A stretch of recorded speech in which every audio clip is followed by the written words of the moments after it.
This afternoon's qualifying dash is assembling on the backstretch. From the rail out, we have Don't Tell Terry, Sean McClellan, ATM Treasure with Wayne Watson, Love in Paradise, Kyle Mason outside. That's the trotter, Hell of a Ride, and John Davidson. 4 to get qualified here this morning.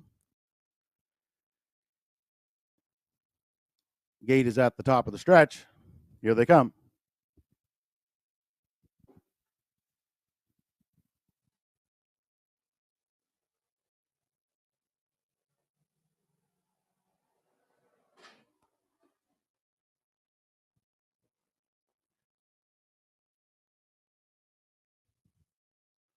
On around the first turn, that's Love in Paradise. And Kyle Mason taking the lead. Don't Tell Terry got himself away second.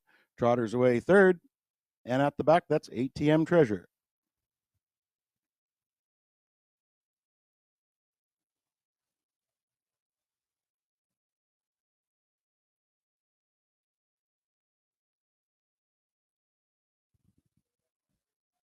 By the opening quarter, 31-2, and with a rush and a brush, ATM Treasure from the back now takes command. Love in Paradise will sit in second. Don't Tell Terry is third. Hell of a Ride is at the back.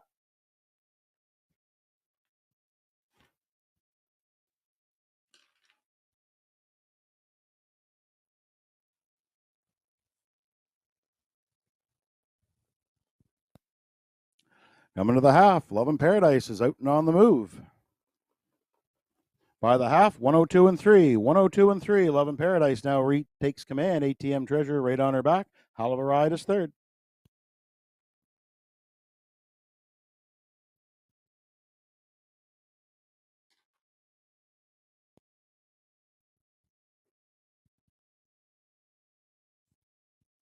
On up the backstretch, Love in Paradise looks strong to 3/4. ATM Treasure is second. The trotter's on the move. Here comes Hell of a Ride up now to take over second. By 3/4, 133-2, 133-2 for 3/4.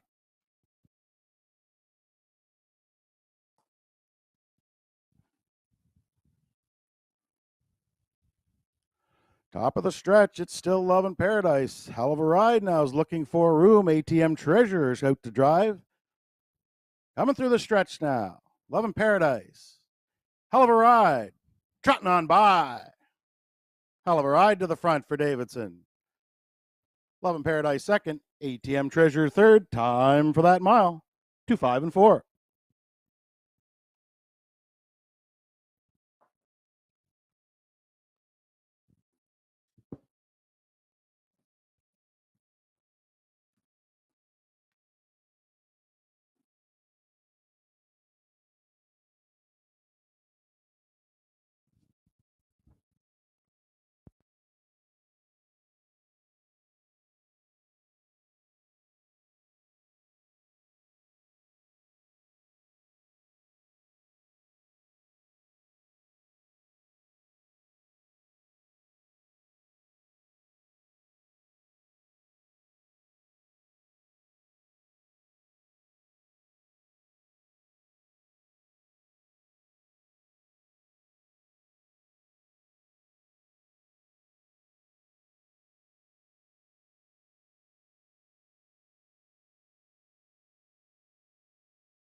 Test 1, 2, 3, testing.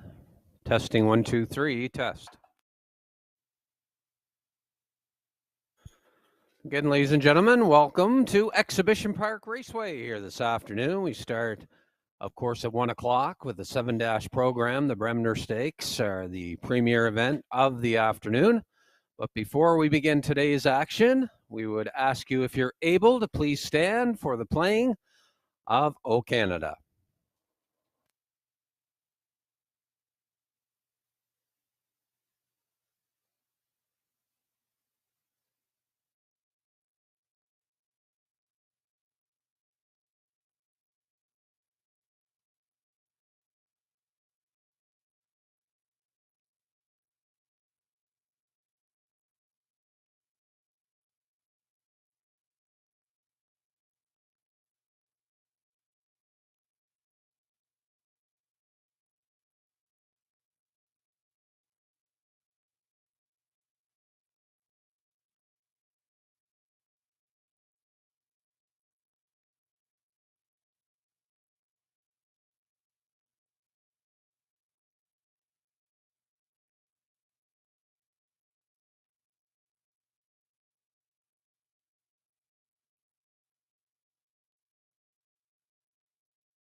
Thank you very much, ladies and gentlemen. 24 minutes now for wagering on race number 1. 24 minutes. And Kurt and I will be along here in just a moment for the intro for today's program. And again, today, the Bremner Stakes, our premier event.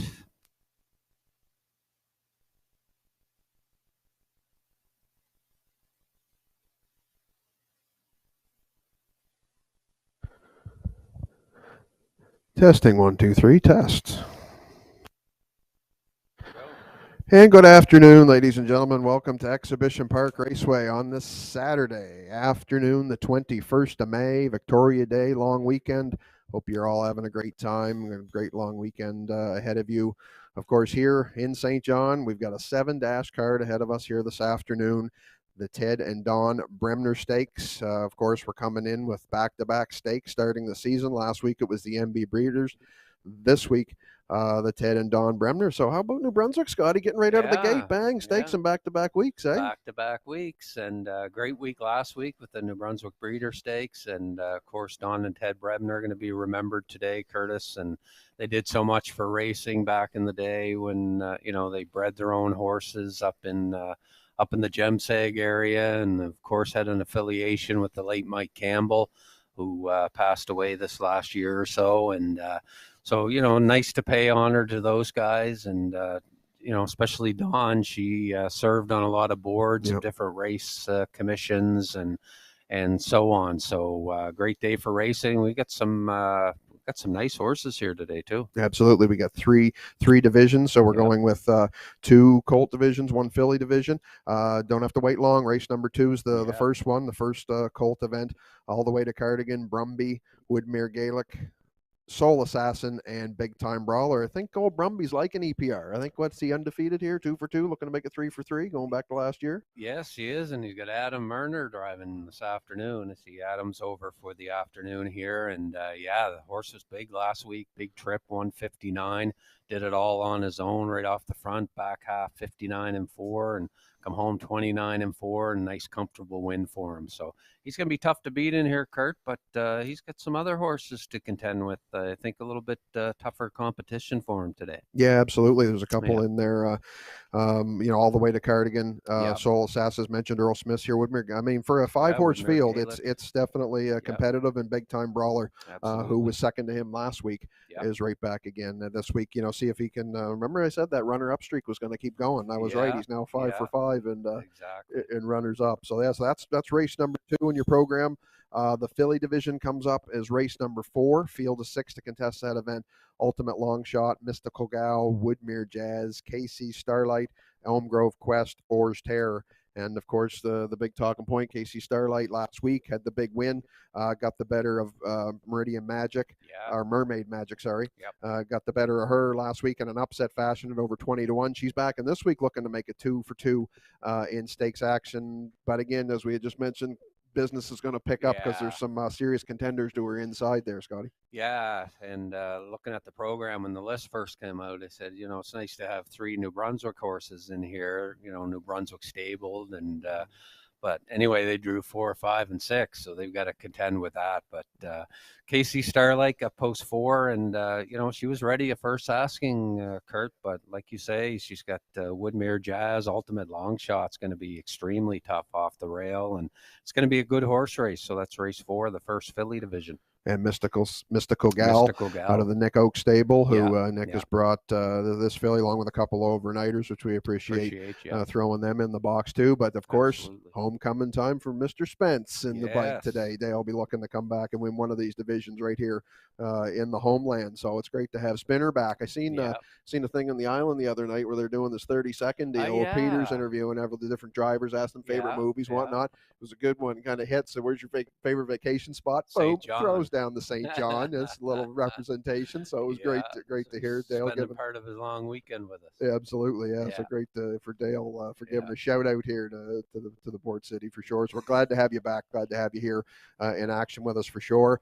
And then of course moving into race number 6 and some serious horsepower in here in the Colt division. Stash It Away, Fernhill General, JJ Xavier, Roll with Hottie Toddy, and Fern Hill Gusto. So again, some serious horsepower, and Stash It Away and Fernhill General could be in for a heavyweight battle between these two today, Scotty. Man, what a year both of them had last year. Stash It Away, of course, $62,000 last year, 8 of 12, 154 and 4 as a 2-year-old over Charlottetown last year. And how about the Fernhill General, 155 and 1. He took a mark last year over Truro, and $38,000 in the bank. So going to be a tough race. JJ Xavier also in there, Roll with It, Hot Toddy, and Fernhill Gusto. He was impressive there last week, Curtis. He's got Mark Campbell from post position number 5, a winner in 157 and 1 last week. So he's ready to roll too. So that looks to be the toughest division of the Bremner here today. Absolutely. Yeah, that'll be a great race coming up as part of race number 6. And finishing out today, we got some nice overnighters going for a purse of $2,500. Field of 5 to contest that event. Katie Overdrive Frontier Cruise, who was a winner in his first New Brunswick start last week. Father of the Year coming back, make his second start in a couple years. And that's some plan. New acquisition to the Bob McNeil stable. He was 3rd last week in action. Comes in today, gets a superstar above the wheels, Dave Dowling. That could be an interesting angle. And of course, Montrose Hope, who always gives a good effort of himself. But yes, a great 5-horse field end out the day, Scotty, today. Definitely. This Frontier Cruise looked real good last week, and nice to see the Hagler back. He had a commitment last week and couldn't be with us last Saturday afternoon, but Mark, one of our top drivers here, and he'll drive Frontier Cruise. And he's a sharp-looking horse, isn't he, Oh, Scotty? my God, he's a big horse. Yeah, I watched a replay of him go there the other day, too, and he's a nice big horse. And son of Sunshine Beach. Yeah, he's going to have his hands full, though. There's some tough horses. I think Father of the Year is going to be better today. And like you say, you got David Dowling on That's Some Plan. And what about Katie Overdrive? Coming off a win himself. He's hard to leave. And Montrose Hope, what a where he's going to be going. He's going to be out and rolling probably early. So great race coming up in race number 7, but fantastic card. Absolutely, Yeah. yes. It sticks with that theory you and I always said that we got the smaller horse fields, but they're Yeah. always super competitive, Yeah, right? So most great definitely. way to end out the cards. That's the action. Of Yep. course, with wagering action, you heard Brock say earlier today, pick 5 is back. Again, it was a single ticket last week of the $500 guarantee went for $350 to a lucky winner. So see, there's some good cash right there with that guarantee. You've got a couple extra races to get in today. It starts in race 3 as opposed to last week. It was starting right off the bat at race Right. 1. You didn't have much time, Right. but we give you a good 40 minutes or so to do some handicapping. Yeah. But always a good wager. We're glad to have it back this year, Scotty. Oh, definitely. And I think it's nice where it starts a little later. Last week we were kind of, first card of the year, the 5 races, and I think some people missed out last week. But nice to have it starting in race number 3, and like you say, guaranteed $500, and that was a nice prize for someone there last week. So might give it a try myself today. There you go. Hey, you just pick out a couple in each race. But I mean, we don't have the 20 cents. I'll go with yours. I'll go with your picks. I don't know about that. So again, that's part of our wagering action. You can buy 50-50 tickets today. It was good success last week. We actually had $125 was to the winner, we expect with Scott out selling today, we probably could hit that number again today, Scotty, for sure. Yeah, I think Scott's the type of guy that can sell snow to an Eskimo. I mean, he's just one of those salesman types. So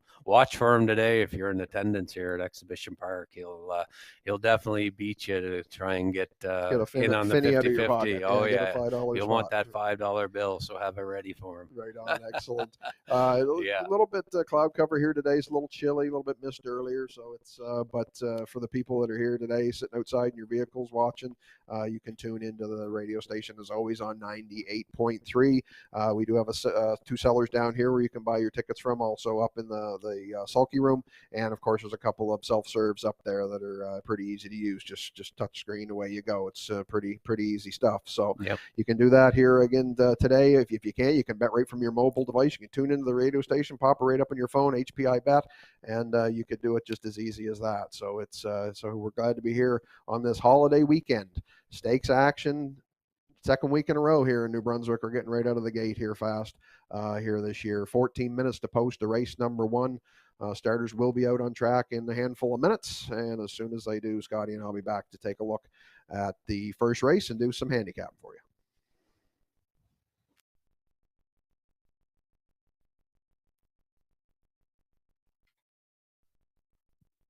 All right, ladies and gentlemen, as you want to grab your programs, we do have a change on a change in race number 4. It was previously announced that Adam Erner would be driving Elm Grove Quest in race 5.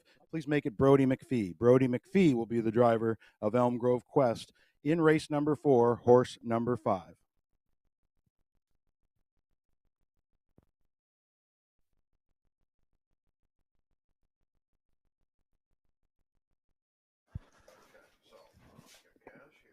Now down to 14 minutes on race number 1. 14 minutes for wagering on our first of 7 on this holiday weekend program of racing here at Exhibition Park.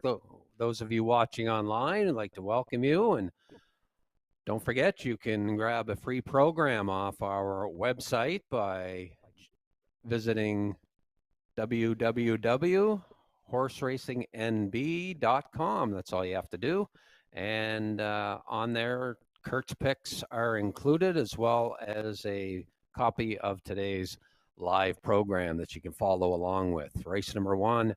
And Kurt in here likes the 3 horse. He's gone to number 3 for race number 1. And that is a Roland Peg. So Kurt's going in with Roland Peg here in race number 1. I've gone to number 4. Thank you, all my fans, here in the first race. And our program selection, Gerard Smith, he has gone with number 3 as well, Roland Peg. So we'll have a look at the starters once they're on the racetrack here. 12 minutes to post. Your betting features: Daily Double, Exactor, Win and Place, along with Tri-Actor Wagering.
And again, don't forget 50/50 tickets are on sale in support of the New Brunswick Standardbred Breeders Owners Association. Tickets are $5 and can be purchased from any ticket seller, as well as Scott Bernard is around selling 50/50 tickets today, and the guaranteed prize over $100. So get in on today's 50/50.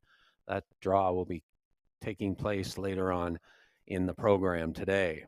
Now down to 10 minutes on your first race, just 10 minutes, and checking the odds board early on here for race number 1. And the early favorite, 1-9. A lot of money on number 3, Roland Peg. He's Kurt's pick, as we had mentioned a little bit earlier, at 1-9. Roland Peg, the big bettor's choice right now. Thank you, all my fans. Next choice, and he's my top pick at 4-5. So again, 10 minutes for wagering. The starters will be on the racetrack in about 3 or 4 minutes. It'll be our first of 7 live dashes. And don't forget, the pick 5 starts in race number 3. So if you want to look ahead and plan out your pick 5 this afternoon, guaranteed prize of $500. So make sure you don't miss out on that. Guaranteed prize $500 for today's pick 5 starting in race number 3. Now down to 9 minutes on your first race.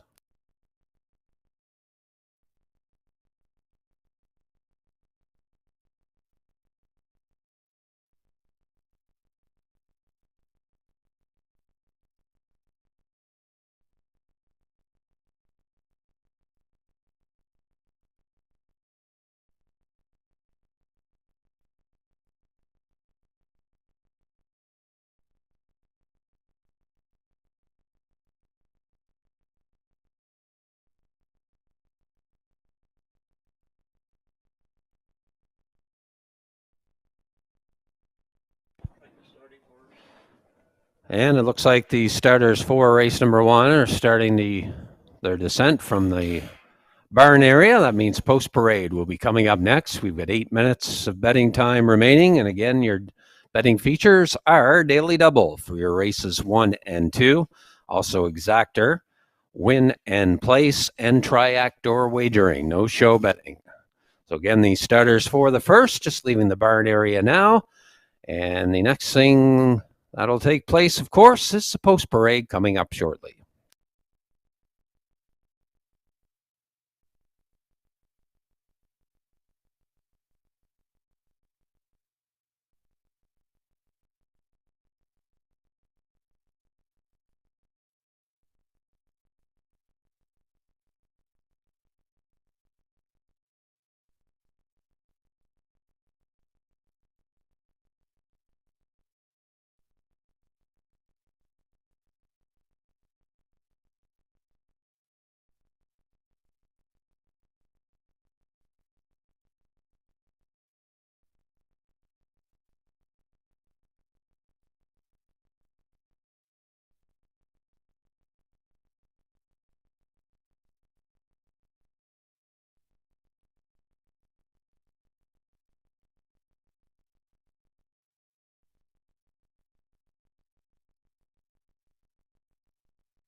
Horses and drivers for race number 1 are now on the track for post parade.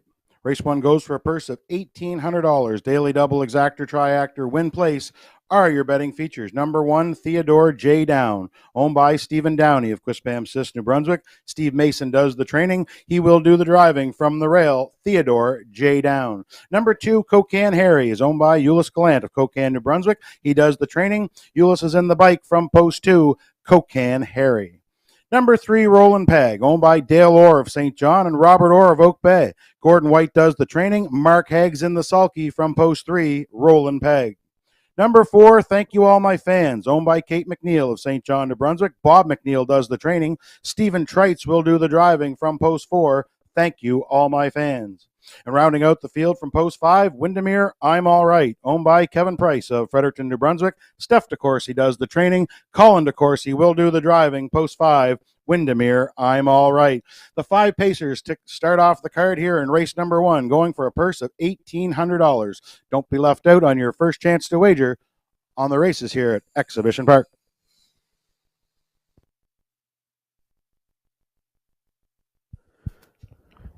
And with starters on track for our first race of the afternoon, we're going to take a look at this contest here, field of 5 to contest this event. Scotty, as you mentioned off camera, that I had selected Roland Peg, and that is correct. She is my top selection here in race number 1.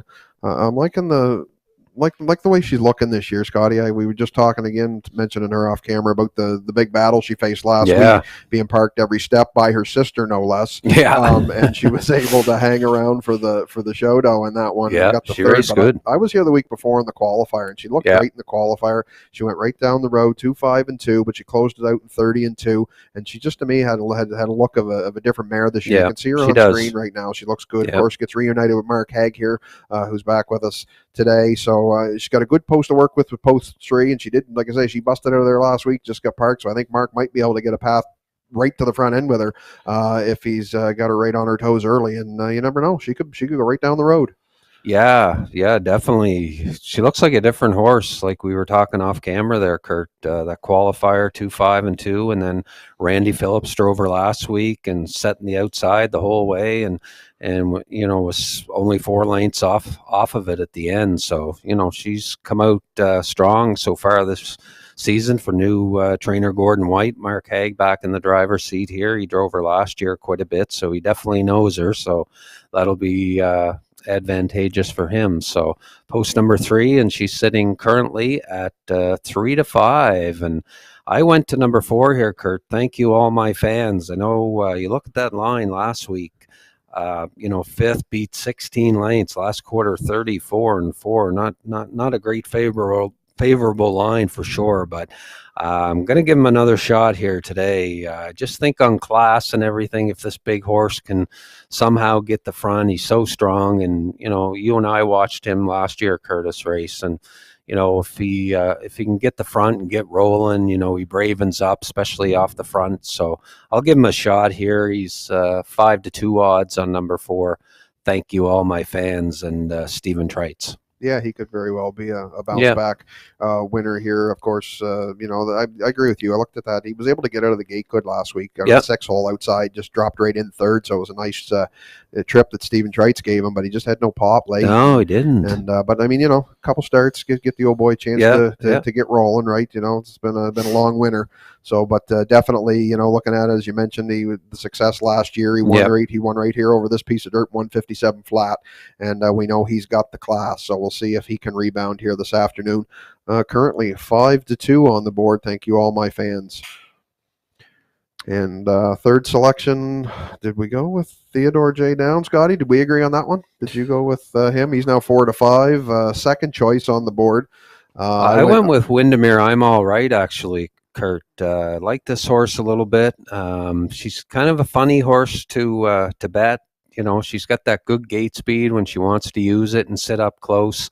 But I think you may have taken Theodore J. Down there from position number 1. A lot of people agreeing with you as well. Looking for a better trip out of him this week as well. And right now sitting at 4-5. 4-5, second shot on the board. Steve Mason aboard. Of course, as always, trains and drives the Son of Malicious for Stephen Downey. And the public is giving him a little bit of attention. He's got rail control again here this afternoon. He was 3rd in the field of 3 in the MB Breeders. Picked himself up a decent check last week. So we'll see if he can round out a piece of the ticket. Like I say, 2nd choice right now on the board. So I guess maybe we flip-flop our top 2 picks. Flip-flop maybe our bottom ends one. So I guess that pulls out to what, like a 3-4 with 1-5 try? There you go, Scotty. That would work. Just $4. as easy as that. And then Cocaine Harry will take us out. And if you're looking for some value, by the way, the 2 Cocaine Harry, Kurt, no tickets sold on him and no tickets sold on the mare I was speaking about, Windermere, I'm All Right. So if anybody out there looking to play a little long shot play there, you got Cocaine Harry, no tickets, and Windermere, I'm All Right, no tickets. So it may not hurt to throw them in there, Kurt, maybe for a long shot for 3rd, perhaps.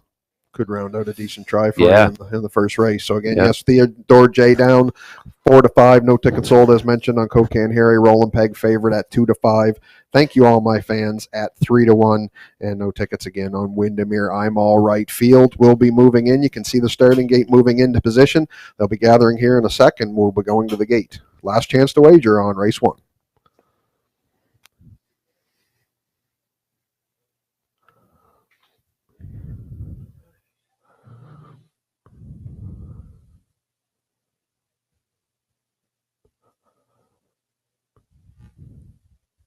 And as the starters move in behind the gate, field of 5 to contest the event. First race of the day, Stake Day. Ted and Don Bremner, Stake Day. First call, first race. Send it upstairs to Brock McCachran. Take it away, Brock. Thanks, Kurt. It is Dr. Ted and Don Bremner Memorial Stake Day, and we're going to start off the card here. Race 1 starters are on the turn from the rail out. We have Theodore J. Down and Steve Mason. Cocan Harry, Euless Gallant. Roland Peg with Mark Hag. Thank you all my fans. Stephen Treitz outside. Windermere, I'm all right. And Colin DeCourcy. It's post time for the opener at Exhibition Park. Here they come.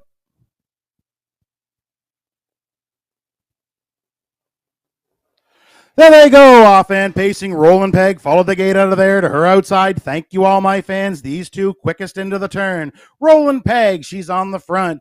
Thank you all my fans. Found second. Off the rail, that's Theodore J. Down. He has third. Windermere, I'm all right, though, with a rush and a brush on the outside. She's looking for the 3-hole. Theodore J. Down now back to fourth. Cocan Harry, he can see them all. Field's all set en route to the opening quarter. This is the 5-year-old daughter of Veradero Hanover, Roland Peg. She sets up shop on the front end for Mark Hag. The big mares by the opening quarter. 29-4. Serious opening panel for Roland Peg. Right there second. Thank you all my fans. Windermere, I'm all right. Left sharply. He now sits in the 3-hole. Theodore J. Down holds down fourth, and Cocan Harry is at the back, but he's right up with the leaders as they come in front of the fans the first time around. It's Roland Peg in command of the racetrack. Thank you all my fans. Stocks are from second. Windermere, I am all right, still third. Theodore J. Down fourth with the whip over his tail, and Cocan Harry's at the back under tight lines by the half. 102-2. It's still Roland Peg on top. She got a nice second quarter breather there, and she looks strong as she rolls to 5/8. Roland Peg, the leader. Right there second. Thank you all my fans. Windermere, I'm all right. Gapped out a little bit in third. Theodore J. Down fourth. Cocan Harry now got his cue. He's to the outside from fifth. On to 3/4. Roland Peg looks strong for Hag. She's opened up by 2. She rolls by 3/4. 132-3. That third quarter was 30-1, and Roland Peg looks strong on the turn. Thank you all my fans. Is trying to reel her in from second. On the inside, Windermere, I'm all right. Trying to hold off Cocan Harry for third. Top of the stretch. Roland Peg shows the way home. Thank you all my fans as the closest to her in second. Cocan Harry's winding up from third. The further they go, the more she opens up by. It's all Roland Peg in the opener. Thank you all my fans. Hangs on to second. Looks like Cocan Harry will be 3. Time for the mile. 2:04 flat. Roland Peg.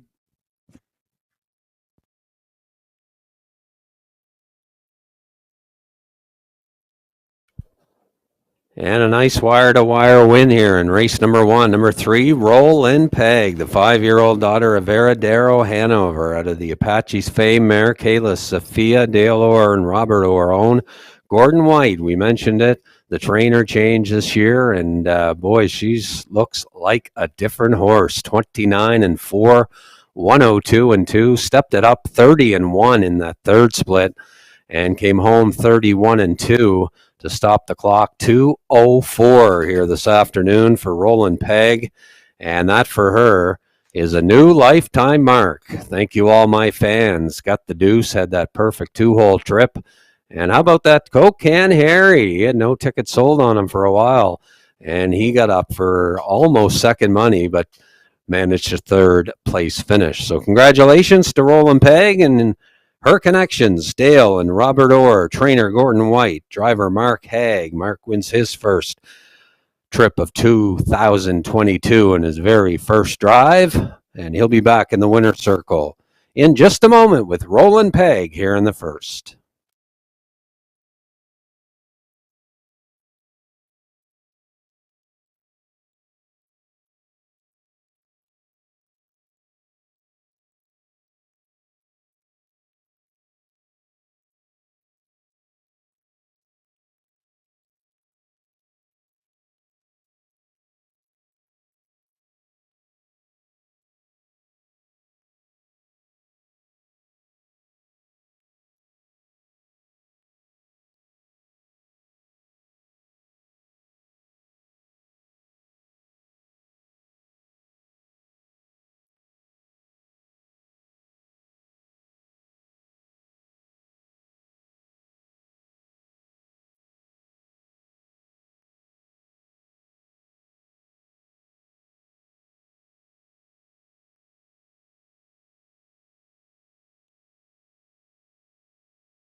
Now making her way back in front of the fans comes the winner of race number 1. It's the 3-entry Rollin' Peg. She's a 5-year-old daughter of Veradero Hanover from the Apache's fame mare, Kayla's Sophia.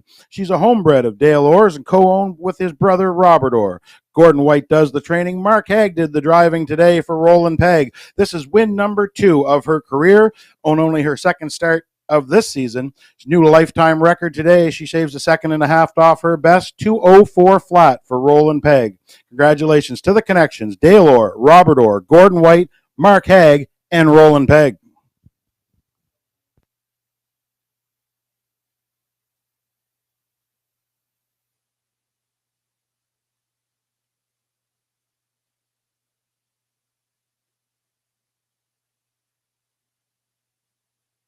Official. Race number 1 is official. Rollin' Peg returned $4.30 to win, $4.30 to place. 2, thank you all my fans, $2.10 to place. $2 exactor, 3-4 the winning combination, $6.70. $2 triactor, your winning combination on the triactor, $38.20. Give you your top down there for race number 1. Sorry, we'll give you the fractions first. Race number 1 there by the quarter, 29-4. Half, 102-2. 3/4, 132-4. Mile time for your winner, number 3 Rollin' Peg, new lifetime record, 2:04 flat. Top down your program. Theodore J. Down was 5th. Cocan Harry 3rd. Rollin' Peg, your winner. Thank you all my fans, 2nd. Windermere, I'm all right, was 4th. Top down should read 5-3-1-2-4 on the bottom.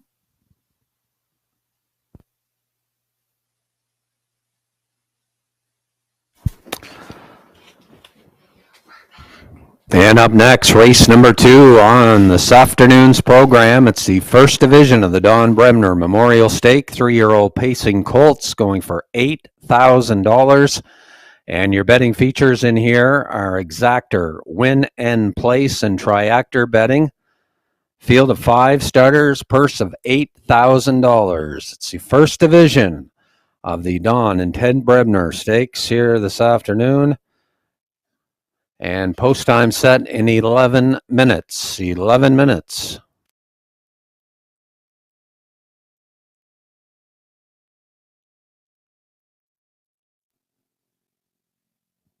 Don't forget, while we're waiting for the starters race number 2, folks, don't forget your 50-50 tickets today, $5 each. Get them in any of the pari-mutuel sellers here this afternoon. Also, Scott Bernard is around selling them around the grounds. If you see Scott, $5 will get you into the 50-50 draw today in support of the NBSBOA.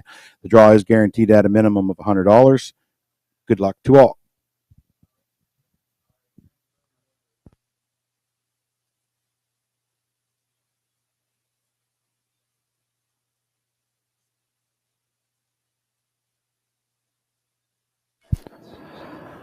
And don't forget, if you haven't checked out our website, it's been updated quite a bit recently with a lot of activity, including some updates in our photo gallery. So some new pictures from this year and some of last year. Pictures available on there. Also, of course, each and every week you can get a free live program online on our website. Kurt's picks as well are put up every race day. So don't forget to check us out online at horseracingnb.com.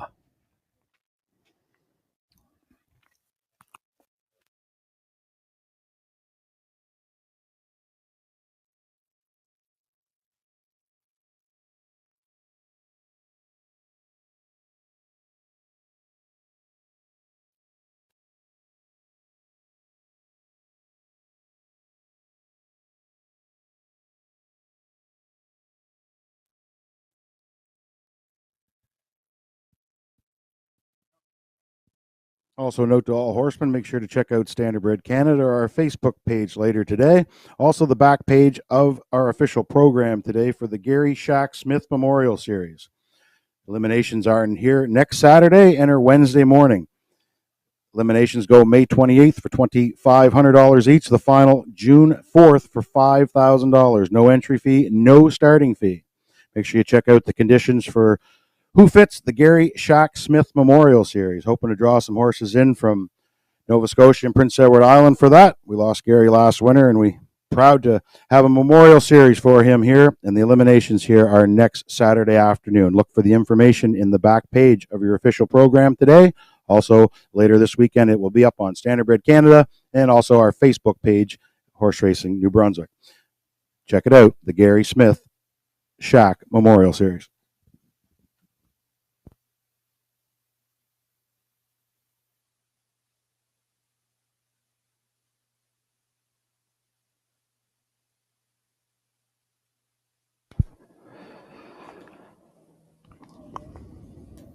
And also for that series, the elimination winners also receive one free night at the Best Western St. John, right across from the track here, courtesy of Gary's friends at the Best Western. Those of you who knew Gary always set up anybody that wanted at the Best Western, always got them some great rates from across the street, and certainly fitting that we would put up a couple of prizes on behalf of the Best Western, and they were more than happy and pleased to donate a couple of free nights.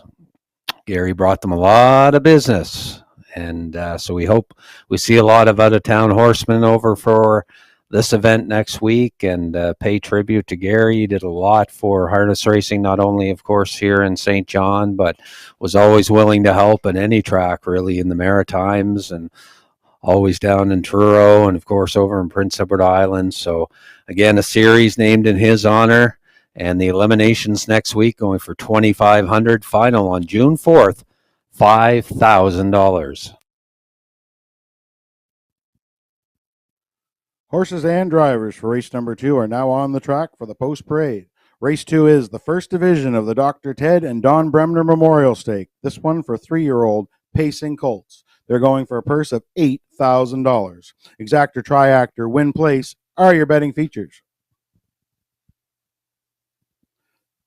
Number 1, All the Way to Cardigan, owned by Jackie Heffernan of Glace Bay, Nova Scotia. Miles Heffernan does the training. Miles is in the sulky from the rail all the way to Cardigan.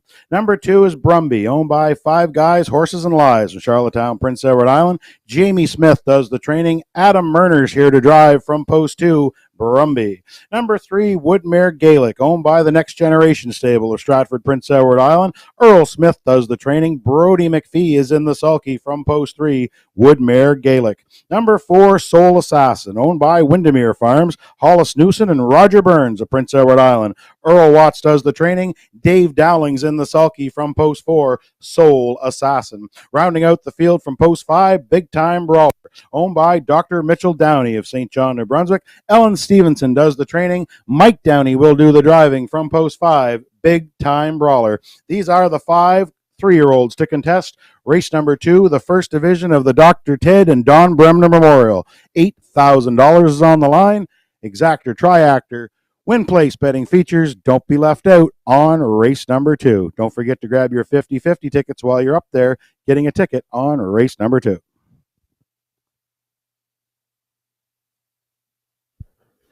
And with 5 minutes to post for race number 2, first division of the Ted and Don Bremner Memorial Stake 3-year-old colt division, competitive field of 5 here to contest this event. As we were saying off camera there, Scotty. That, yeah, sure is. It could be anybody's really of the 5, so a nice competitive field. As we mentioned in the pre-show, landed on Brumby. You and I both agree in this one. Looks like this 3-year-old son of Pang Shui, he loves EPR. Out of his 13 lifetime starts, he has 3 wins, every single one. Right here not every single one. He won on the island the week before. 2 of the 3. Yep. You know what I mean, Scott. Yeah. Anyway, he's going to be looking to win 3 is what I was going to say here today. I think he'll have 3. Yeah, so he comes in post 2. He had post 2 last week. He went right down the road, 159 flat to kick off our season. It was a great trip, 29-4 in the end. He's right back here today. Adam Murner gets the call today from trainer Jamie Smith, and we'll see if we're pretty sure he'll be put into play early. Some stuff, competition for him to go against here, but obviously the form is good, and you got to like the Brumby. Yeah, he picks up Adam Murner here today, and he's having an outstanding start to his campaign over in Prince Edward Island so far, and one of the most underrated drivers I think around is Adam, and he's got this horse today, and looks good out in the racetrack, and like you say, he's looking for his third win here at Exhibition Park Raceway. I think he's going to look to be in controlling fashion for the Five Guys Horses and Lies of Charlottetown. And I think he's just, if he can get the front, Kurt, I think if he can control his own destiny, maybe steal a little breather partway through the mile, then I think he should be okay off a front end effort. So I'm with you on here. I like Brumby here from post position number 2. You talked to him about getting the front end one to his inside that could have something to say Yeah, about that. I know. Is all the way to Cardigan. Yeah. He comes in off of a lone qualifier in Summerside on May the 15th. Check it out, 158-3, 29-1 on the end. He was a one-time winner last year out of 13 races, made almost 12,000. Miles Heffernan is here today, and we know Miles' game. He likes to be aggressive and likes to put them into play as well. So we'll see if he can navigate a trip for him, having rail control. So we could be looking at a little bit of a first turn battle there, Scotty, is getting started in this one. Yeah, and like you say, Miles, he's going to be leaving with this horse, and very impressive qualifier though, 58-3. So he showed he's ready to rumble, Kurt, and he had a half decent year last year. He hit the board 3 out of 13. There were some nice 2-year-olds last year, and he managed just under $12,000 in earnings. And Jackie owns this horse, and Miles will drive from post 1, sitting right now at 9-2 odds. But like you say, Kurt, I think he's going to be in the race early, and just see how far Miles can take this fella here from post position number 1. But right now, you're getting 9-2 on number 1 all the way to Cardigan. Yeah, as you mentioned, Scotty, with the quality that there was last year in Yeah. the 2-year-old crop, I got looking at his lines when you mentioned that, and I mean, luckily enough, he dodged just stash it away. I know. Who he wasn't able to about 4 times there last I know, year. exactly. Fernhill General to boot, so he obviously was always going against the best of the best, and we'll see how it turns out for him today. Soul Assassin on screen right now is my third selection. Public Choice at 2-5 right now on the board as the favorite. Comes in off the lone start last week in Charlottetown. I watched him. He raced at the 8-hole. Tough job for anybody on a half. Was able to finish 5th. Nice mile on the end of it. 158 flat for his first start coming from off the pace. 29-3. Earl Watts trains the son of Malicious. Of course, Dave Dowling, one of the best that we have in the Maritimes, is in the bike here today for him. So we'll see what kind of a trip he works out for him. You can look at his lines from last year. He did it different ways. He busted out. He sat a trip. He was on the move. So it looks like he's got some versatility to him. So we'll see what Dowling does with Soul Assassin.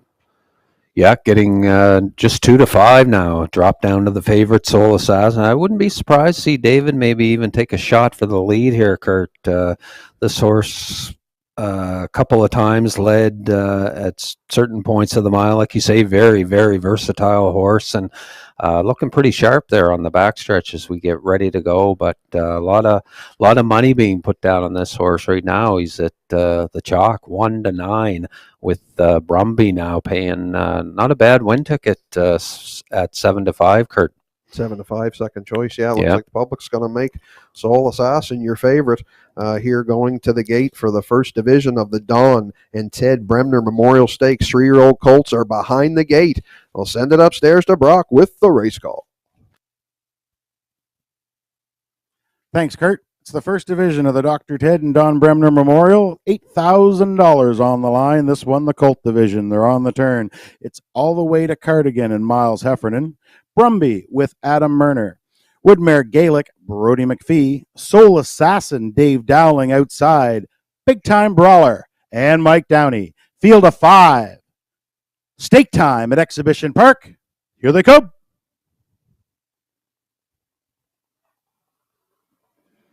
There they go, off and pacing. Great start. Brumby in between pacers from the rail all the way to Cardigan. These two into the first turn. All the way to Cardigan has rail control. He's the leader around the first turn for Miles Heffernan. Brumby under a tight hole, wrangling him back now into the 2-hole. Woodmare Gaelic has third. Soul Assassin, he's away 4th, and Big Time Brawler can see them all. They're just like in your program. 1-5 en route to the opening quarter. They're chasing the 3-year-old son of Tobago Kays. That's all the way to Cardigan and Miles Heffernan. They're on front by the opening quarter. 31 seconds. He stole it by the opening quarter. all the way to Cardigan in command. Right there second, Brumby's getting a great trip. Woodmare Gaelic biding his time from third. Soul Assassin is fourth, and Big Time Brawler is at the back. Heffernan's got them asleep at 3/8. He's in control with all the way to Cardigan. Right there second, Brumby's taking the trip. Woodmare Gaelic's up on the iron in third. Right there fourth, Soul Assassin. Second verse, same as the first. Halfway home, all the way to Cardigan. A pedestrian 104 flat. 104 even for all the way to Cardigan. He may have already stamped his ticket. Here comes up and Adam Woodmere Gaelic's under third. He's underway. First up on the outside. Brumby now locked up in the box. Soul Assassin in fourth, and Big Time Brawlers in the and is at the back, but he's on the move as they go to 3/4. It's still all the way to Cardigan. He's trying to take Heffernan all the way to the winner's circle, and he's by 3/4 all the way to Cardigan. 134 flat. 30 seconds in the third, all the way to Cardigan, still on command. Right there second, Brumby's just waiting to pounce, but he needs room. Soul Assassin's driving up a blind switch in third. Big Time Brawlers coming from the back, all the way to Cardigan, tries to see it through. Brumby has room now, and he's popped the pocket all the way to Cardigan, though. He's got the teletimer in his pocket, and he's gone through the stretch. It's all the way to Cardigan, all the way to the winner circle for Heffernan. Second was Brumby. Third, Soul Assassin. Time for the mile, 2:04 flat.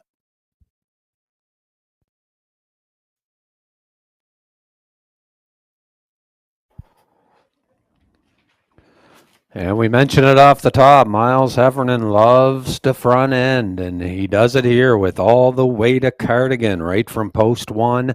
Led at every marker, 31. Put them to sleep at the half, 104. 3/4, 134.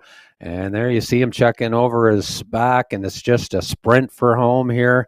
And all the way to Cardigan, digging in. Brumby just couldn't have enough racetrack here this afternoon. Got the deuce, and the battle on right up the inside for third. Dowling will grab you. No racing room there off the top turn for home.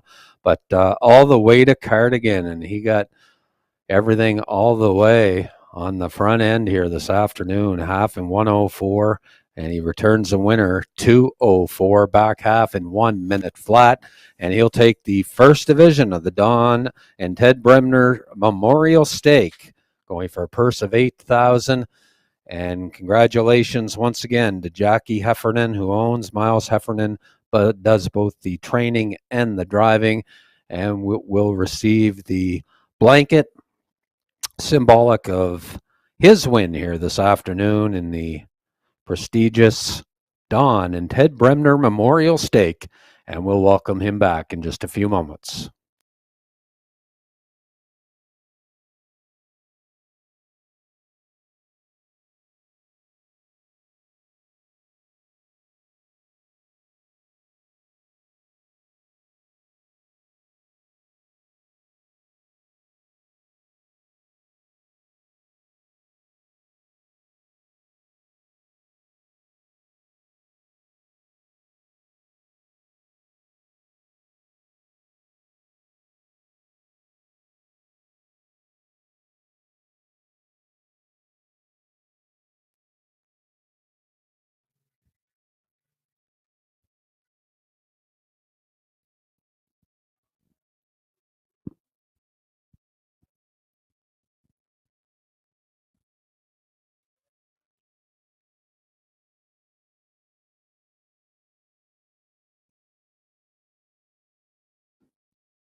Now making his way back in front of the fans comes the unofficial winner of race number 2. It's the one entry all the way to Cardigan. He's a 3-year-old gelded son of Tobago K's from the Mr. Big Mare, Undine Hanover. Owned by Jackie Heffernan of Glace Bay, Nova Scotia, trained by Miles Heffernan. Miles put him on top all the way, stole the fractions all the way to Cardigan. Big back half here today. That's win number 2 on his career. First of the season in his only start. All the way to Cardigan scores in the Dr. Ted and Don Bremner Memorial Stakes. He takes the Colt division here in 2:04 flat. Won't say that on the check. So number 1, all the way to Cardigan, your winner. Congratulations to the connections, Jackie Heffernan, Miles Heffernan, and all the way to Cardigan.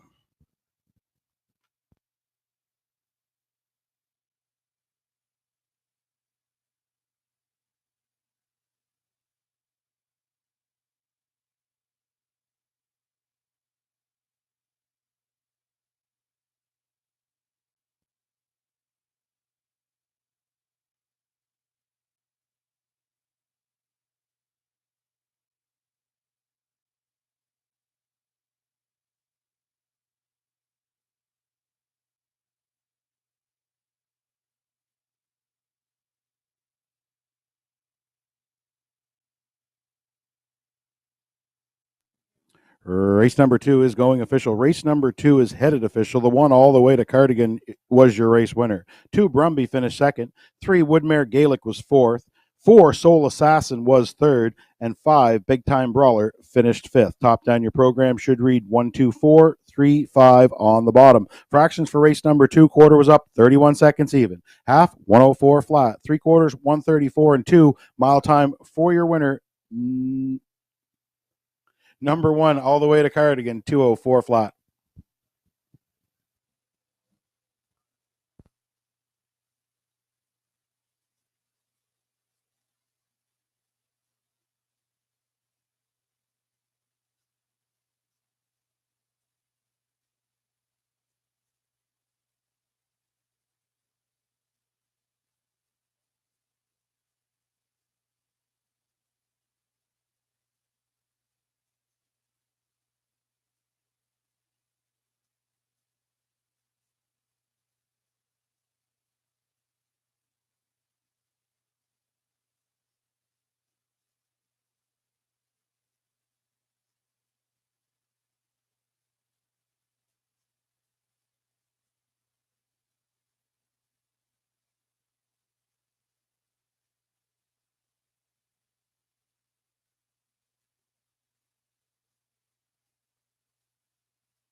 Get your pays from race number 2. Number 1 all the way to Cardigan. Return $13.30 to win, $2.10 to place. The 2 Brumby also $2.10 to place. $2 exactor 1-2 the winning combination, $8.40. $2 triactor 1-2-4 is your winner in race number 2. The triactor $42.30. And your early daily double 3-1 the winning combination. The early daily double on this afternoon's program returned $12 even.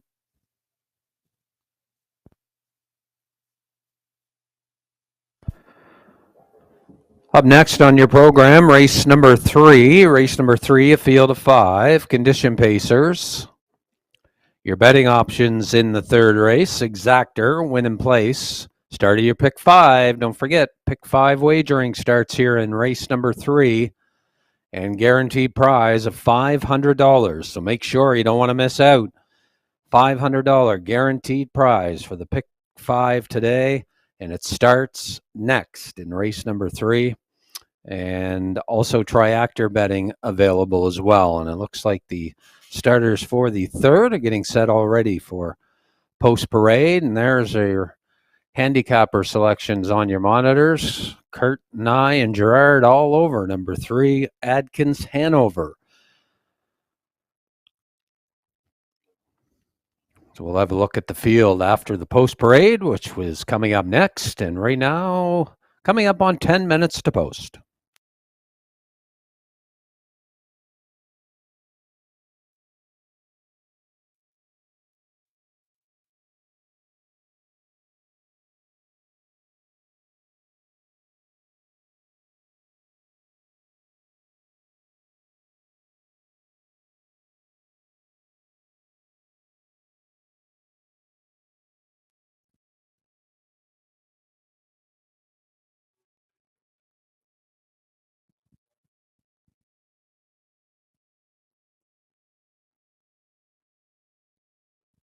The horses and the drivers for race number 3 are now on the track for the post parade. Race 3 goes for a purse of $2,100.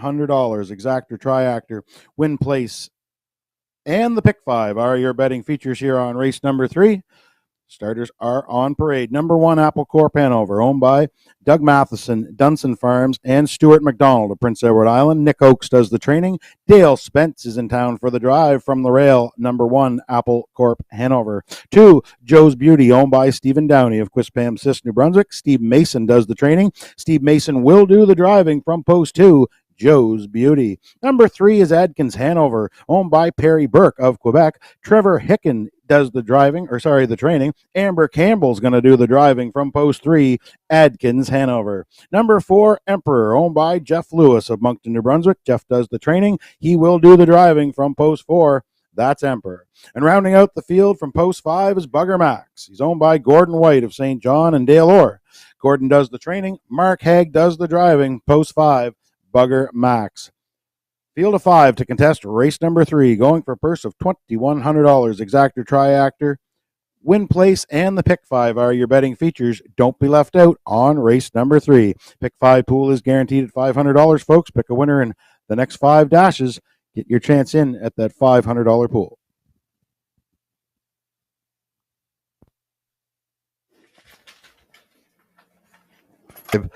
To contest the event, and on screen right now is both of our top selections, Scotty, is Adkins, Hanover. The veteran pacer coming to town won on that occasion. Amber Campbell come over to drive. She's the regular pilot on the 13-year-old son of Western Ideal. And we all know his game's up close and personal. He likes to be into the action. Post 3 today in the 5-horse field. I think we know right where Amber's gonna send the old boy. Yeah, on the LASX program again here this afternoon, and loves to front run this horse. How about him? Looking for his 53rd career victory and almost 200 in this race. I think any of them do, really. Again, nice competitive field. On screen right now, second selection for me is Emperor. The 9-year-old son of Ponder comes in for his second start of the season, coming off of a 6th-place finish last week in his debut in 2:03 and 4. He was up against it. He had the outside post 6, so yeah. Jeff kind of tripped him around, brushed him home. 2:03 and 4 was charted mile. Only beat 3 lengths, though. Of course, this horse, he had a great season last year. 7 wins out of his 28 starts. Fastest trip was a smoker in Summerside, 1:54 and 2. And, of course, he's been just a sweetheart of a horse for Jeff, for sure, over the last couple of years. And right now, some value on him on the board there, Scotty, at 6-1. Good play if you like some value. Yeah, good play there at 6-1. He's a horse you really can't leave out of your ticket, and wouldn't be surprised, especially with some quick speed up front. This horse could make an early move and sit in the outside, and he can wear them down. I'll tell you, he's a nice racehorse. But I went to number 2, talking on a long shot here, Kurt. I went to number 2, Joe's Beauty, actually, for second. Bit of a long shot play. Got used pretty hard there part of the mile last week, and so I'm kind of looking forward to get a little bit better trip today.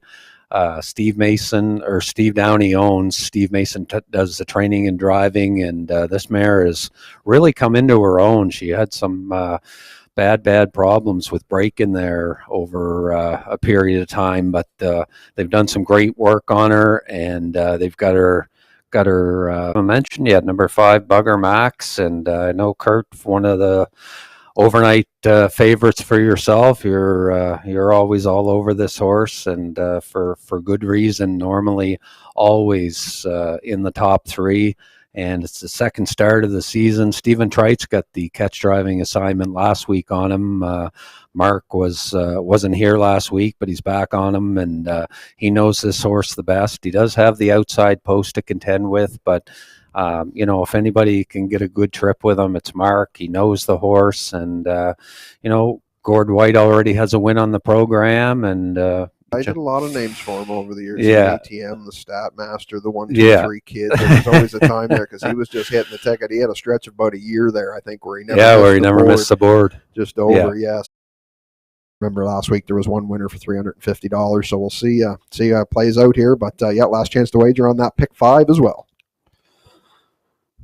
There you see the favorite in the pick 5, Apple Corp Hanover. Still the better choice right now at 4-5, just slightly over another 4 and 5 choice. And our pick, number 3, Adkins Hanover, also at 4-5. So there you see Apple Corp Hanover on your television monitors, looking good, and Dale Spence gets the driving assignment for trainer Nick Oakes, who's over for the afternoon. Appreciate Nick coming over and bringing an overnight with him at the Western Hanover mare, Appaloosa Hanover.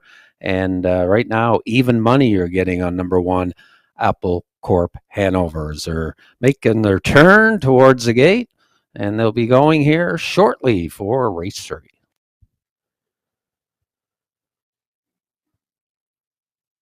And the starters are gathering on the backstretch, field of 5 to contest this event, race number 3.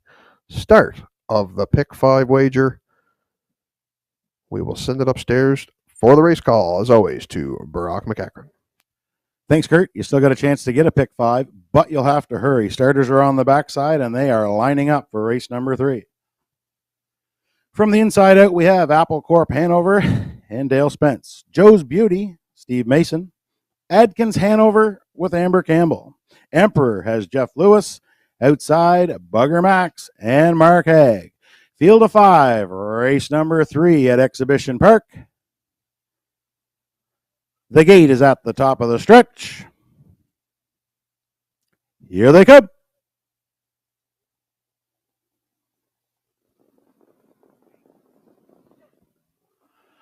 There they go, off and pacing. Adkins Hanover fires out of there for Amber Campbell. He's the leader into the turn from the inside. Apple Corp Hanover's going with her and Spence. Right there, third, Joe's Beauty. And then away fourth, Emperor. At the back, Bugger Max can see them all out of the first turn. En route to the opening quarter, this is Adkins, Hanover, and Amber Campbell. They set up shop on the front end. They're the leaders by the opening quarter. She starts to coddle down the speed now on Adkins, Hanover. Apple Corp Hanover's right there in second. They were by the opening quarter. Fastest of the day, 28-4 by the opening quarter. Adkins, Hanover in command of the racetrack. Amber's put him right where she wants him. He's on the front end by 3/8. Right there, second, Apple Corp Hanover. Joe's Beauty. She does her best pace and late. She's away good today in third. Second went to Adkins Hanover. I'll call Emperor for third. Time for the mile. 2 minutes, 3/5. Apple Corp Hanover.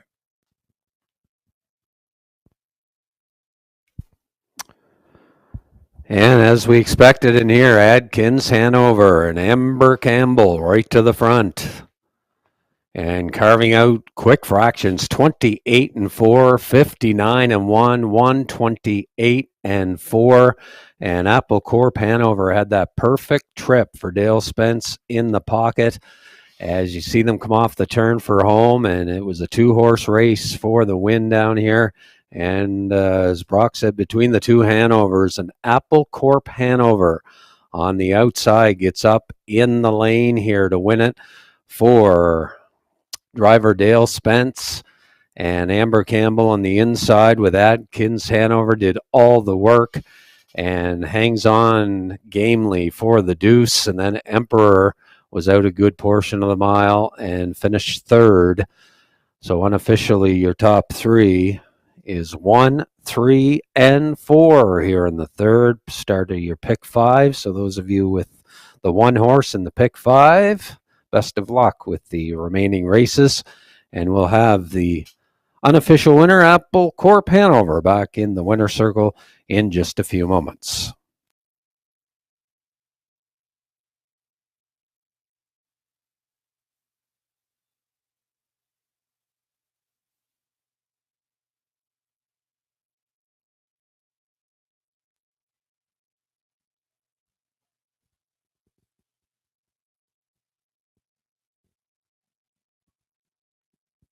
Now making his way back in front of the fans comes the winner of race number 3. It's the 1 entry Apple Corp Hanover. He's a 5-year-old gelded son of He's Watching from the Western Hanover mare Apple Lusa Hanover. Owned by Douglas Matheson, Dunson Farms, and Stuart McDonald of Prince Edward Island. Trained by Nick Oakes.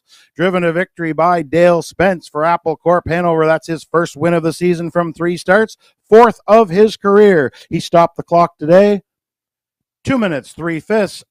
Congratulations to the connections, Douglas Matheson, Dunson Farms, Stuart McDonald, Nick Oakes, and Dale Spence.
Race number 3 is headed official. Race 3 is going official. Number 1, Apple Corp, Hanover, your race winner.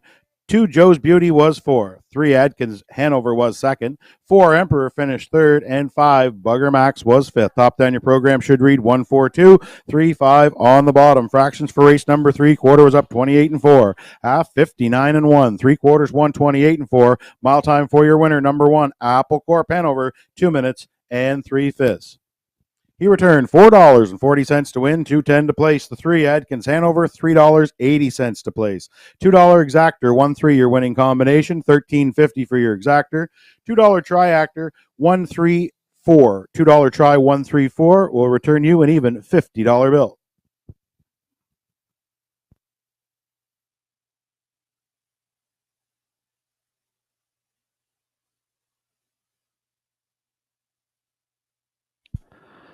And coming up next, race number 4. Race number 4 is the first filly division in the Don and Ted Brebner Memorial Stake for 3-year-old pacing fillies. Second leg of the pick 5, also exactor, along with win and place and triactor betting. Field of 6 for the upcoming 4th race, and there are handicapping selections. Kurt's gone to number 2, Mystical Gal, to win this one. Mystical Gal over number 1, Ultimate Long Shot, and then for 4th race. Also an equipment change on her. She's adding a set of earplugs.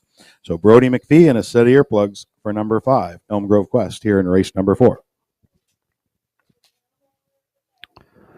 Don't forget, folks, running out of time to get your 50-50 tickets. Make sure you see your sellers or Mr. Scott Bernard. He's around selling some tickets here this afternoon. They're also available at all pari-mutuel windows here as well. Prize is guaranteed at $100. I think we are over it now, so please get in on your 50-50 here this afternoon. Guaranteed at a minimum of $100, and we'll draw it after the completion of race number 6. And a message to horsemen, the Gary Shack Smith Memorial Series starting on May the 28th, $2,500 eliminations with a final on June 4th for $5,000. There's no entry fee or no starting fee. And the conditions will be up on Standardbird Canada, also our Facebook fan page, and also the Horse Racing New Brunswick website. We'll have all the details. So I know there's some island people over here today and people from Nova Scotia. So check those conditions out. We'd love to see you come back and pay tribute to Gary Smith, who did so much for racing, not only here in St. John, but all over the Maritimes. Was a paddock judge here in St. John for a number of years, and Fredericton, Woodstock. Always had horsemen's hospitality in mind. And with that theme, be giving away one free night for each elimination at the Best Western here in St. John, courtesy of Gary's friends at the Best Western across the street, which Gary always stayed at when he was here in St. John, and always, as you knew Gary, always working the previous day, getting the stalls ready and everything else. So again, we're going to pay tribute to him in a special series starting on May the 28th. All the details will be released on Standardbird Canada and all of our social media platforms. So please pay attention to those. We want to see a great showing and some entries for next week's eliminations, $2,500 each in the Gary Shack Smith Memorial Series.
Horses and drivers for race number 4, the second division of the Dr. Ted and Don Bremner Memorial Stake. This one, the first filly division, going for a purse of $8,000. Exactor, triactor, win place are your betting features. Number 1, Ultimate Long Shot, owned by Windermere Farms, River Valley Management, and Clive Balderson. Earl Watts does the training. Dave Dowling will do the driving from the rail. Ultimate Long Shot. Number 2, Mystical Gal, owned by Douglas Matheson and Janet Sanderson of Prince Edward Island. Nick Oakes does the training.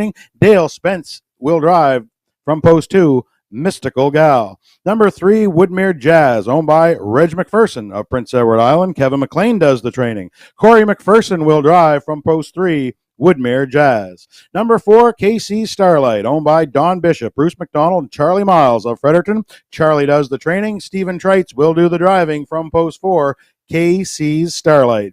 Number 5, Elm Grove Quest, owned by Norm Legier and Al Jones. Al does the training. Brody McPhee will do the driving. That is a program change from post 5, Elm Grove Quest. Number 6 is Orr's Terror, owned by Dale Orr and Robert Orr. Gordon White does the training. Steve Mason does the catch driving from post 6. That's Orr's Terror. 6 fillies to contest race number 4, going for a purse of $8,000. It's the Dr. Ted and Don Bremner Memorial 3-year-old filly pacers. They'll be going to post in about 4 minutes' time.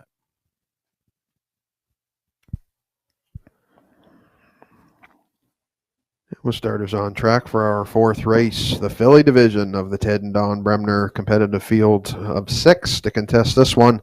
Looks like we're different a little bit on the picks here, Scotty, with top selections. I'm kind of going with post-time favorite, not post-time favorite right now currently at 4-5, which is Mystical Gal, looking for Nick Oakes and Dale Spence to double up on today's program. This filly comes in off of a winning effort last week in Charlottetown. 2 minutes and 3/5, smoking 28-1 last quarter on the end, won very comfortably, but by 3 1/4 lengths. This is her 3rd start of the season. She was a 2-time winner last year out of 12 starts. 2:01-1 was her fastest as a 2-year-old, made $13,000. Good post to work with, good driver to work with.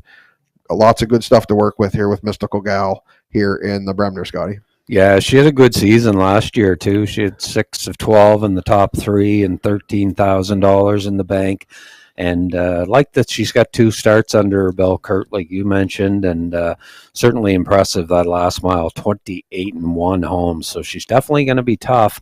I went with Ultimate Long Shot. Not that she is going to be a long shot, because I think she's probably going to be the second pick in here probably. But just like watch this horse real close last year, and just like the way she raced, very versatile.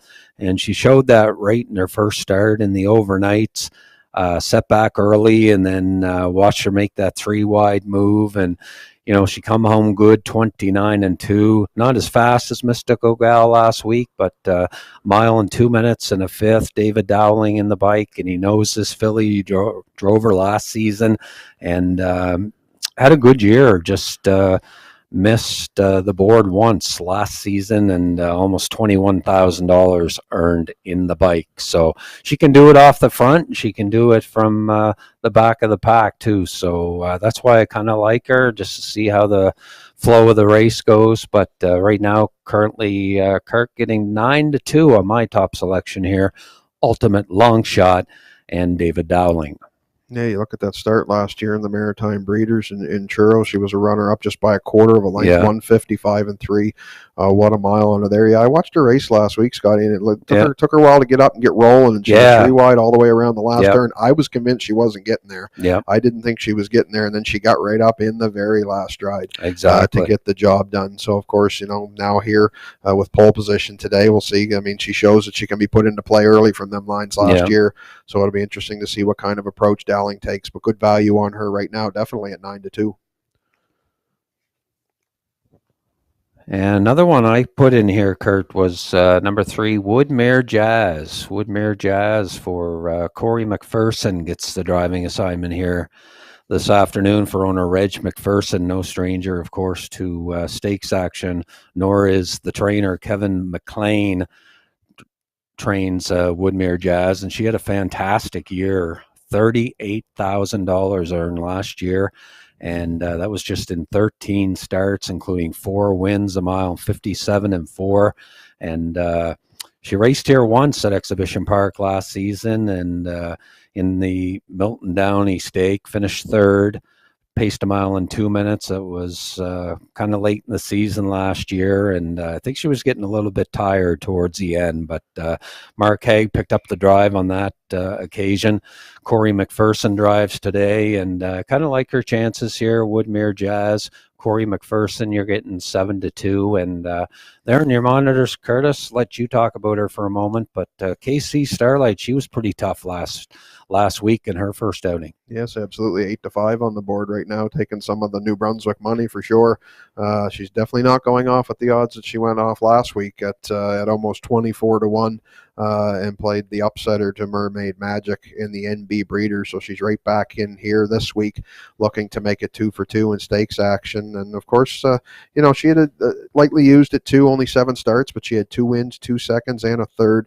$7,300 winning in that occasion, but she busted right out to the lead last week with Stephen Trites, regular pilot back in the seat again today. So with those ones on the inside, be interesting to see what kind of approach Stephen takes with her. But she has actually gone all the way down to the favorite. New Brunswick showing her some love at 4-5. KC Starlight. Yeah, especially after last week, almost going off at 24-1, and now going off at the favorite here at 4-5 as they get set on the backstretch. And kind of nicknamed her the female little Manny of the Charlie Miles stable. So we'll see how she makes out. She looked darn good there last week. So see how she does as they get ready to set on the backstretch. Hurry in if you wish any part of the fourth. 6 fillies assembling on the backstretch for the filly division of the Don and Ted Bremner Memorial. $8,000 purse. Great field of fillies to contest this event. We'll send it upstairs to Brock with the race call. Thanks, Kurt. The fillies are assembling on the backstretch. From the rail out, we have Ultimate Long Shot and Dave Dowling, Mystical Gal and Dale Spence, Woodmere Jazz, Corey McPherson, KC Starlight, Stephen Trites, Elm Grove Quest, Brody McPhee outside. That's Oris Terror and Steve Mason. 6 fillies. It's the Dr. Ted and Don Bremner stake. $8,000 on the line. Gates at the top of the stretch. Here they come. Recall, folks. Grab them up. It's a recall. Interference before the start between horses number 1 and 2. Race number 4 is under a recall.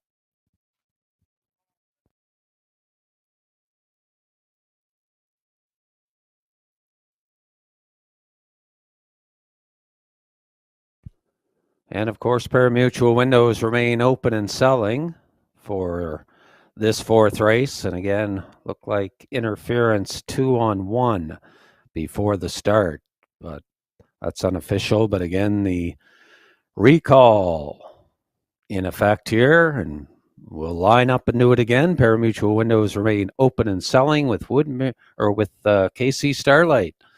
Even odds favorite right now at 1-1. Absolutely, Scott. Judges have determined there was interference prior to the start. Starter Travis Fowler sounded the recall light. We'll reassemble them on the backstretch here and give race number 4 a second try.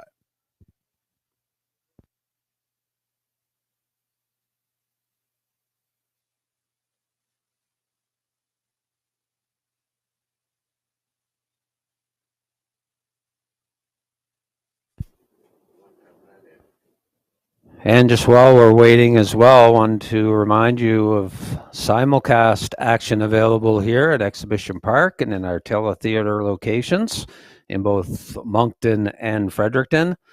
And tonight, Red Shores race card available for wagering. They've got a card going this evening.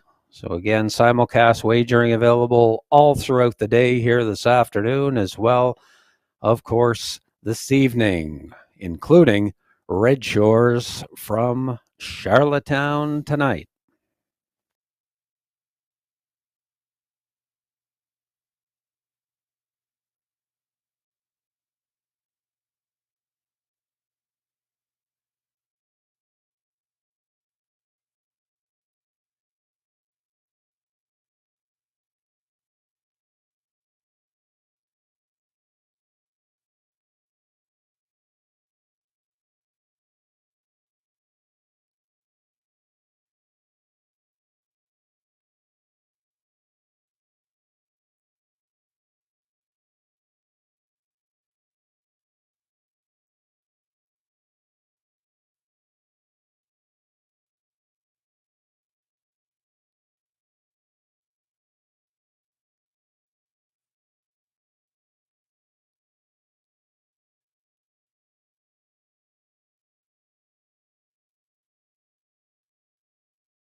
Race 4 starters. The filly division of the Dr. Ted and Don Bremner Memorial are on the gate behind the turn. From the rail out, we have Ultimate Long Shot, Mystical Gal, Woodmare Jazz, KC Starlight, Elm Grove Quest outside. That's Orr's Terror. Field of 6 fillies. Everybody's got their nose on the gate. Stake time at Exhibition Park. Here they come.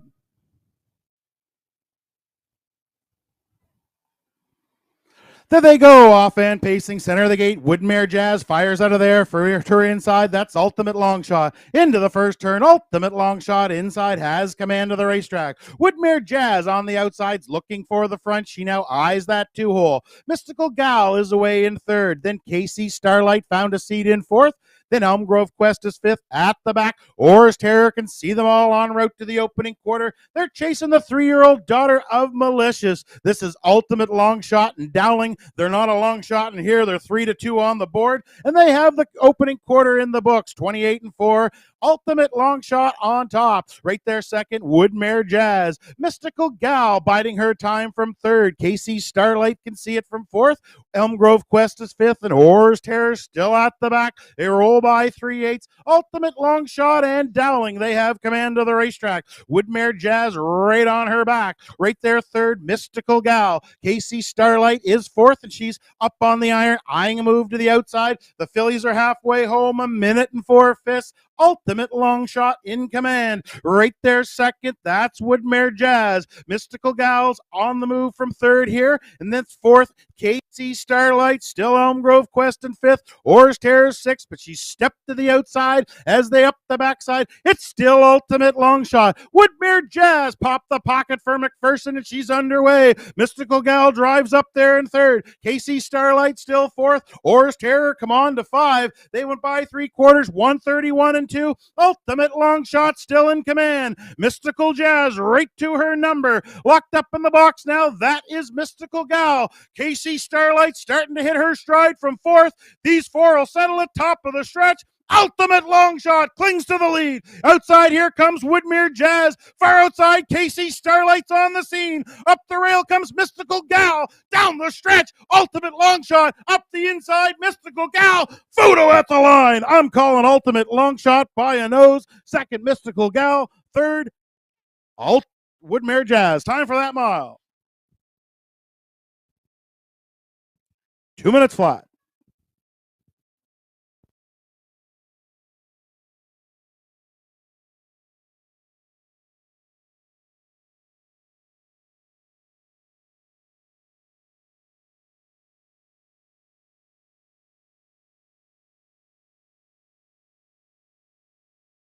And she was a battle, toe-to-toe, nose-to-nose through the stretch with some quality fillies. 3 of them across the wire to get the win. I'm kind of leaning with Brock. I think maybe Dowling got the job done with Ultimate Long Shot, but I'll tell you what a stretch drive. 4 of them right there in it. Thought KC Starlight was going to jump off the cover to come. She ended up fourth, but these 3 fillies duking it out toe-to-toe, nose-to-nose, getting to the wire. As you can see the slow-mo replay, getting right down to it, and she is too tight to call, but in the middle, I'm thinking Ultimate Long Shot. Congratulations to the winner. Race number 4. We'll see them in the winner's circle next.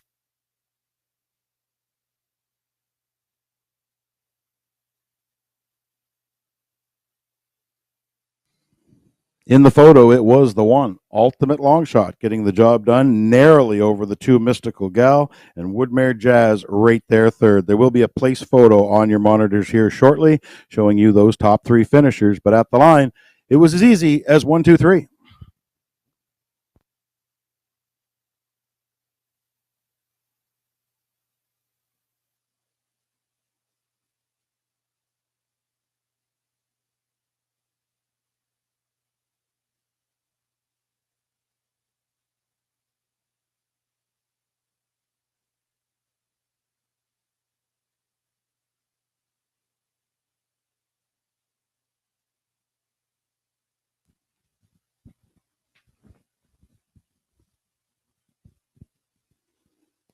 Now making her way back in front of the fans, where only the winner is allowed to go, comes the winner of race number 4, the Philly division of the Dr. Ted and Don Bremner Stakes. It's the one-entry Ultimate Long Shot. She's a 3-year-old filly by Malicious from the Badlands Hanover mare, Troxel Hanover. She's owned by Windermere Farms, River Valley Management, and Clyde Balderson. Earl Watts does the training. That's the superstar in the bike. Dave Dowling put her on top all the way. Ultimate Long Shot. She scores win number 5 of her career. She captures her division of the Dr. Ted and Don Bremner Memorial Stake. Congratulations to the connections, Windermere Farms, River Valley Management, Clive Balderson, Earl Watts, Dave Dowling, and Ultimate Long Shot.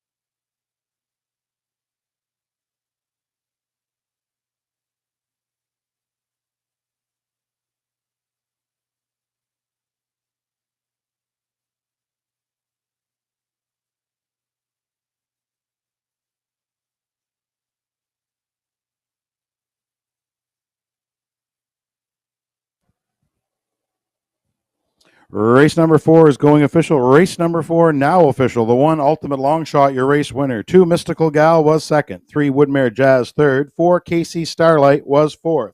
5 Elm Grove Quest was sixth. And 5 Oars Terror was fifth. Top down your program should read 1, 2, 3, 4, 6, 5 on the bottom. Fractions for race number 4. Quarter was up 28 and 4. Half a minute and 4 fifths. 3 quarters 131 and 2. Mile time for your winner, number 1 Ultimate Long Shot, 2 minutes flat. She returned $5.10 to win, $2.10 to place. The 2 Mystical Gal, $3.40 to place. $2 Exactor, 1-2 the winning combination, $19.80 for your Exactor. $2 Triactor was as easy as 1, 2, 3. Looks like a few of you had it. It only paid $15.50.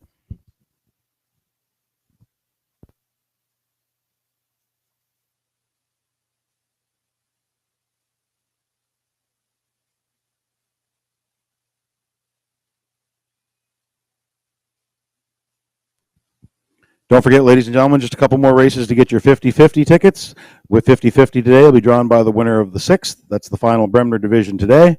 3 more live races here this afternoon. Make sure you grab your 50-50 tickets in support of the MBSBOA. Mr. Scott Bernard's around selling them, and you can also get them at any ticket seller here this afternoon. I'd like to send a little shout out to my buddy Ronnie Chamberlain, our normal timer. He's not here this afternoon. He got the dreaded second bar on the COVID test. So, Ronnie, he's not with us this afternoon. Grady Hashey here doing the timing this afternoon, doing a great job, and I'm going to turn the microphone over to Grady for race number 5. He'll look after the post parade and the call of race 5. He's the youngest announcer in New Brunswick.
Coming up next is our fifth race. Race number 5, a field of 5.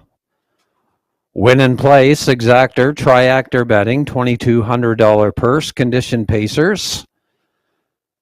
And the handicapper selections, Kurt, myself, and Gerard have all gone with number 1, Legendary Ron, to win the upcoming 5th race. And Kurt and I have both gone to JJ Brienne for the deuce. And we're also agreeing with number 5, Brandon's Glory, for 3rd. And Gerard goes with 3, Pickpocket Princess, for 2nd, and JJ Brienne for 3rd. So we'll have a look at the field when they come on to the racetrack for race number 5. Again, don't forget, we race next Saturday afternoon here at Exhibition Park Raceway. And we'll have the first eliminations in the Gary Shack Smith Memorial Series coming up next week. And they go for $2,500 each. The final going on June the 4th for $5,000. And don't forget, no entry fee and no starting fee.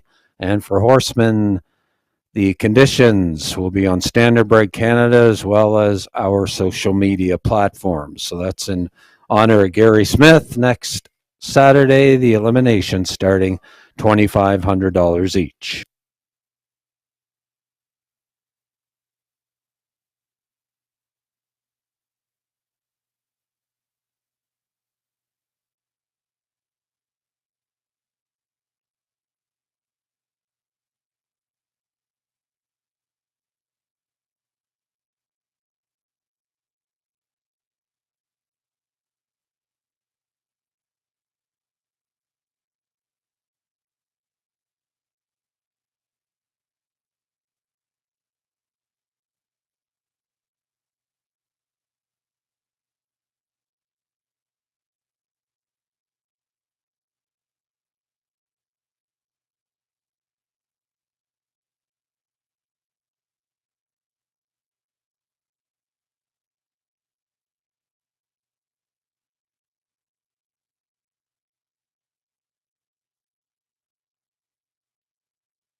Pacers and their drivers on the track for race number 5. 1 is Legendary Ron, owned by Doug Matheson. Nick Oakes is the trainer. Dale Spence drives. 2 is Fall Bliss, owned by Dr. Mitchell Downey. He also drives. The trainer is Ellen Stevenson. 3 is Pickpocket Princess, owned, trained, and driven by Wayne Hubbard. 4 is JJ Brienne, owned by John Davidson Jr. John Sr. is the trainer and driver.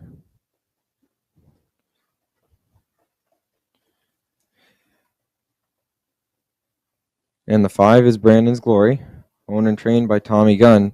Randy Phillips will drive. Those are the 5 pacers for race number 5. Win and place, exacta, triactor are your wagering options. They'll be going to the gate in 2 minutes. And we'll start us on track for our 5th race of the afternoon. Field of 5 contest this event. Take a look at this contest. Looks like all in agreement. Top selection in here, Scotty. If you look at the selections on screen. Legendary Ron today coming off the rail for Nick Oakes, looking to get his 2nd win on today's program. Dale Spence gets the call for him here this afternoon. Coming off of a 5th place finish in his first start of the year in Charlottetown.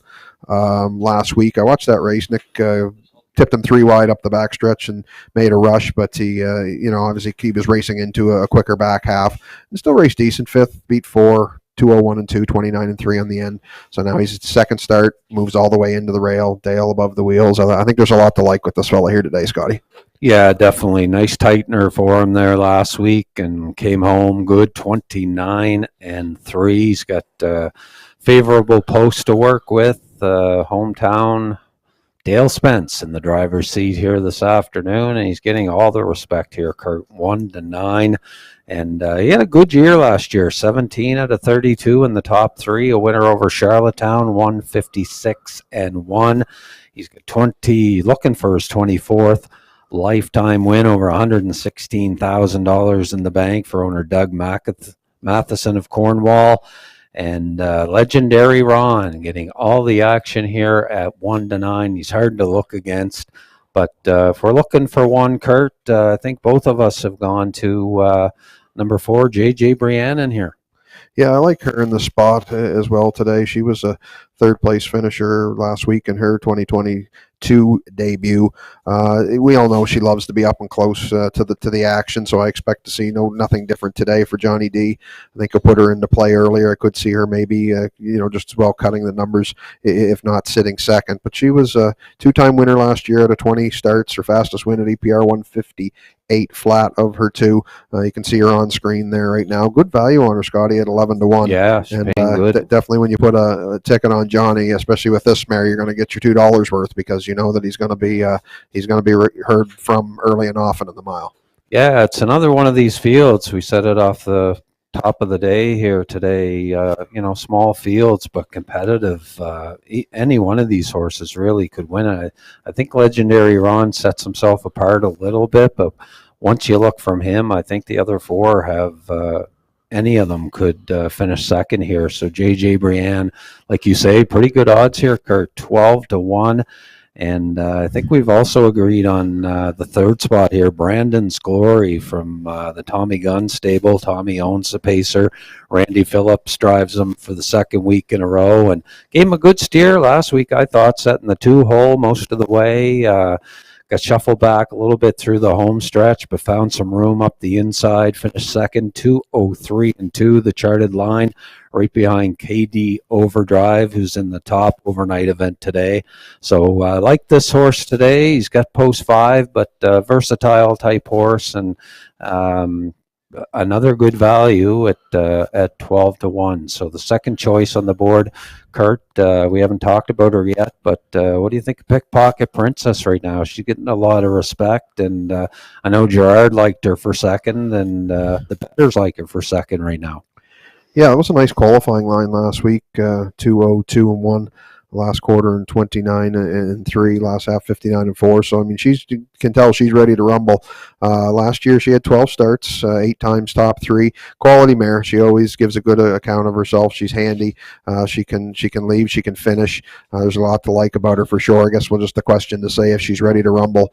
With a lot of these horses having a start or 2 under their belt, she's coming in for her first of the year. But there's no question when she's ready to rock, she's got that good leaving speed, which gets herself into position, which is big on a half-mile track. And of course, trainer Wayne Hubbard is in the bike again today, as we can see him there on screen right now. And she's even money. She's taken the public are liking her, Scotty. She's obviously Legendary Ron still holding steady at 1-4, but she's stone cold second choice right now. Yeah, she's had a good career here at Exhibition Park. She's only 6 years old, but she got 15 wins, and I'd say most of them are right here at Exhibition Park. And a couple of years back, she won, I believe it was like 8 or 9 races, and had a superb year a couple years ago right here at Exhibition Park. And even dubbed her a little bit the Princess of the Pace. She was winning the top class almost every week with Todd Trites in the bike at one point. But so she could be tough here, and right now, even odds on number 3, Pickpocket Princess, as we're getting set. Starters are gathering in on the backstretch, field of 5 to contest this event. Wings open, wheels are rolling. We will send it upstairs once again to Brock with the race call.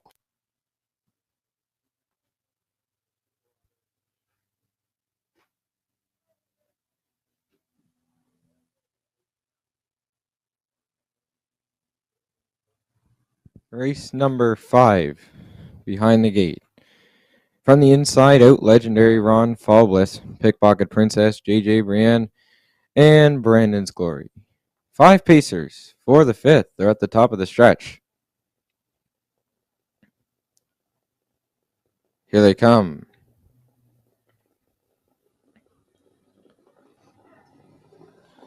There they go. They're off and pacing. Legendary Ron and Pickpocket Princess will leave. Legendary Ron with rail advantage will go to the lead early. Pickpocket Princess will drop away second. Fall Bliss will get away mid-pack there from third. JJ Brienne is second from last, fourth, and Brandon's Glory trails as they turn to the backstretch.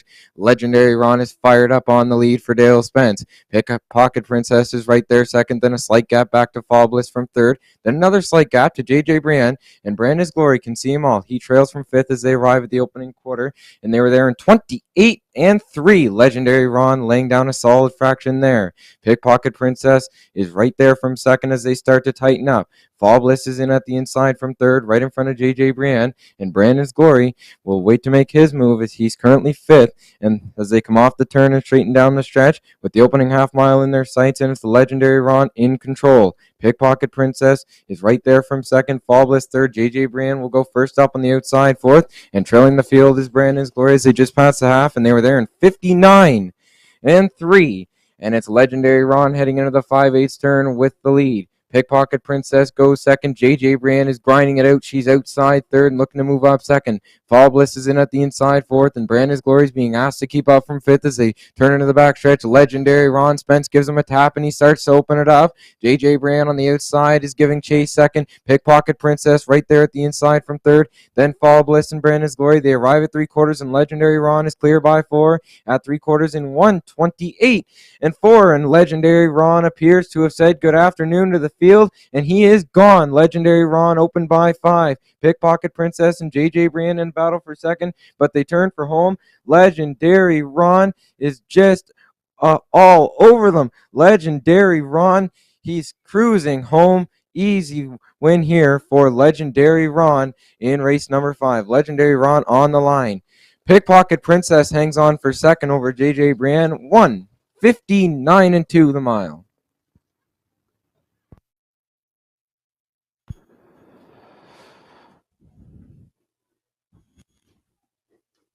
And a nice win for Legendary Ron from the Nick Oaks stable, coming over from Prince Edward Island to join us this afternoon. Doug Matheson owns, and took the lead early on and went right down the highway, carving out fractions 28 and 3, 59 and 3. Then he stepped it up 29 and 1 in the third quarter to reach 28 and 4. And the mile 1:59 and 2, quickest of the afternoon. Legendary Ron, a great performance, and he was all business right off the choo-choo today. And Pickpocket Princess, a tote board behind him in second, and there for third, JJ Brienne. But no doubt here, it was all Legendary Ron and an overwhelming performance here in race number 5. And again, a big thanks to Nick Oaks and the other horsemen for shipping over this afternoon for our races here in St. John. So one of them will return a winner. It's Legendary Ron. We'll have him up next in the winner's circle in just a moment.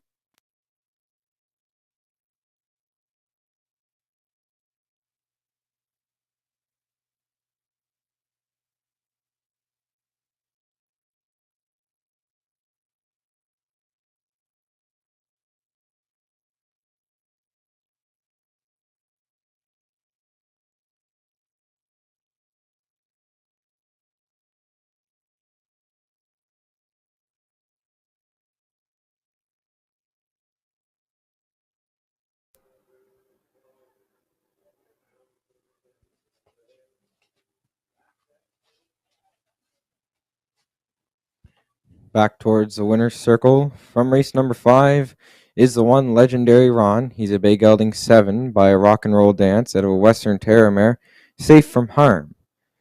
Owned by Doug Matheson, a Cornwall PEI.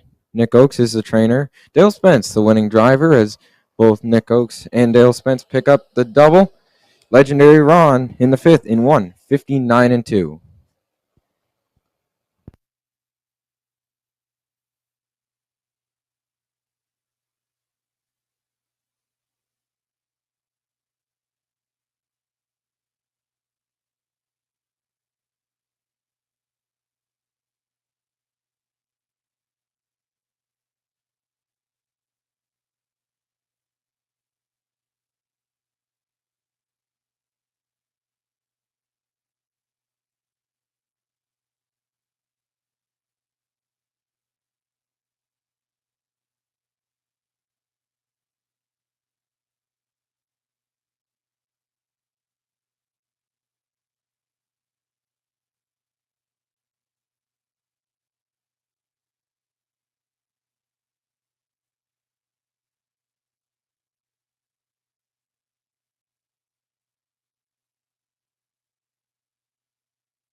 Official results from race number 5.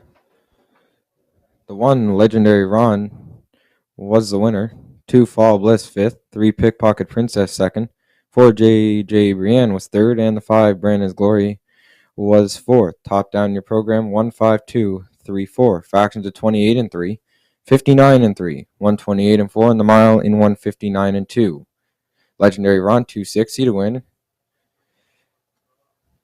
Pickpocket Princess, $2.40 to place. $2 exacta, paid $5.30. $2 try, $14. I now hand you back over to the main track announcer, Brock McCachran, for the call of the last 2 races of the afternoon.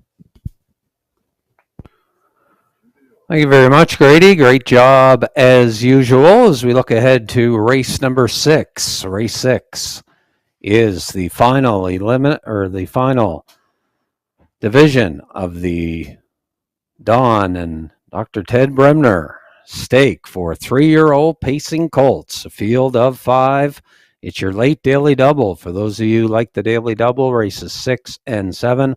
Also win in place, exactor and triactor wagering on race number 6. It's the final division of the Bremner Stakes, going for $8,000 with 5 starters. They'll be on the track in just a few moments. And 50-50 draw will be happening soon as well. We'll let you know who the winning name is after this race number 6. There are the handicapper selections on your monitors. Kurt has gone to number 2, Fernhill General, over number 1, Stash It Away, and then Fernhill Gusto for 3rd. And I've gone with Stash It Away over Fernhill General, and then for 3rd, Fernhill Gusto. And Gerard Smith has the same horses as well. He's got Fernhill General to win over Fernhill Gusto, and then Fernhill General for 3rd. Less than 8 minutes to go for race number 6. And again, next Saturday afternoon, we're back here at Exhibition Park Raceway. First post at 1 o'clock of the eliminations of the Gary Shack Smith Memorial Series coming up next Saturday. And all the details are in your program and will be released on Standardbred Canada and our social media platforms in the coming couple of days. So watch for that. And we'd love to see a big contingent over here for next Saturday's eliminations, $2,500 each. And the final going for $5,000 and a consolation as well with enough entries. And again, keep in mind, all this and no entry fee and no starting fee. So there will be conditions, and those conditions will be posted. They're in your program today, and also will be on our social media platforms and on Standardbred Canada.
Down to 5 minutes on race 6. Less than 5 minutes.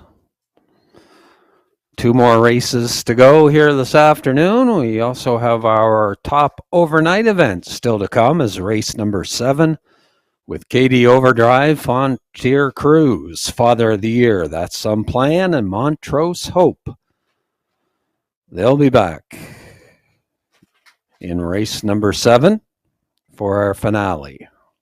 But first, the starters are just leaving the barn area now for post-parade for the final division of the Don and Dr. Ted Bremner Memorial Stake for a 3-year-old pacing colts, $8,000 the prize, and post-parade will be coming up next.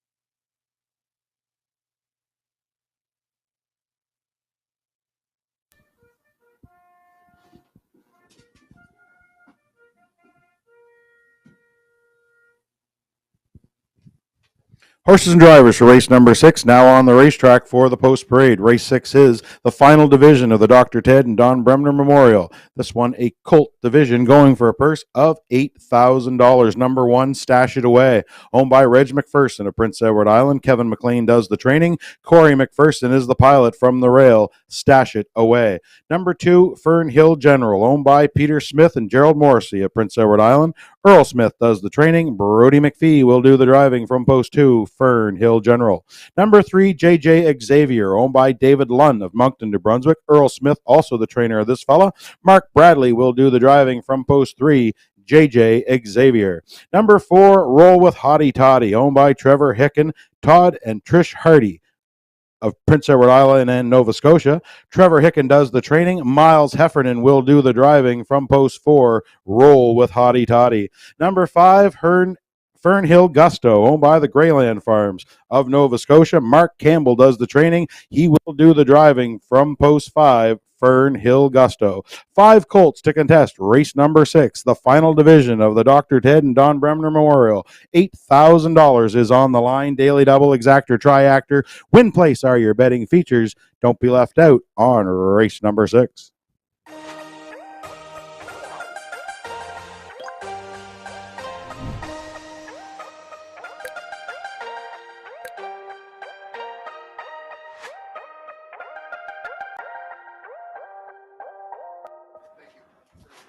And there on the monitors are Kurt Nye's top selection. Number 1, Stash It Away. Stash It Away. Or actually, no, Kurt, I think you went with the General, didn't you? Did you go with Fern Hill General? I think I may have, Scott. Yeah, I think you did. There he is on your monitor. Do these picks on Wednesday. It's hard to remember, but yes, I did. Yeah. And there's Fern Hill General on your monitor there now. He's Kurt's top selection. And he's been racing well, second in his first start of the season. Check the timeout, though, 56-2, Kurt. First start back in an overnight event. So racing the older horses, first start, 56-2. Can see why you like him, post 2. Yeah, absolutely. He was definitely one of the best 2-year-olds around last year. In his rookie campaign, he had 6 wins out of his 11th start. Fastest win was 155 and 1 mile in Churro. But yeah, it was a good start for last week there. His first start just got beat in neck by Soccer Hanover, who's an excellent aged horse, and so no harm in that. But I watched that qualifier online where on May the 3rd. He went around for a breeze. I'll tell you, Brody was motionless in the bike, 58-4, 27-2 on the end on the qualifier. He was just smoking. I mean, of course, Stash It Away's to his inside, and he's one to deal with too as well. But I just had to give the edge to Fern Hill General. I'll tell you what, 11-1, that's not a bad play. No, geez, 11-1. I can't believe it, actually. Stash It Away right now getting a little bit of the favorite here at 3-4 right now, and He is off a qualifier, so keep that in mind. 58-3, he charted the mile. So Fernhill General with that real good tightener in the overnight event has a slight advantage, but love the Stash It Away horse. He was the cream of the crop last year, and especially late in the year, he really poured it on and only got beat once. And like his last 7 or 8 starts, he only fell to defeat once, and $62,000 in the bank. He gets Corey McPherson in the bike. You look down your card, he's driven him every start, so he knows his horse perfectly. He knows if he's ready, and I think Curtis is going to come down to these 2 horses. I think they're going to sit 1-2 either way. If Brody tries to get in control or is happy with the 2-hole trip, but I think it's going to sit 1-2 the whole way, and it's just a matter of who gets there first here in race 6. Yeah, very well could set up that way. Like as we said in the pre-show, could be working out for a heavyweight battle between these 2. But I think if anybody might play Giant Killer of the top 2, it's your outside Fernhill Gusto. He comes in off of a winning effort, 157-1. In his first start of 2022, races out of the Mark Campbell stable, son of Tonebridge Terror. You know, it's weird to see. Here we are in the 6th race, first chance we get to see Mark. So I mean, he's obviously here for something. So I mean, yeah. He's going to definitely have to be on his A game with those 2 inside. But that's first start, 157-1, hung on for the win last week, was a good prepper for him, and no question we'll see maybe some early battle and some big fractions. See if Campbell can pick up some pieces late.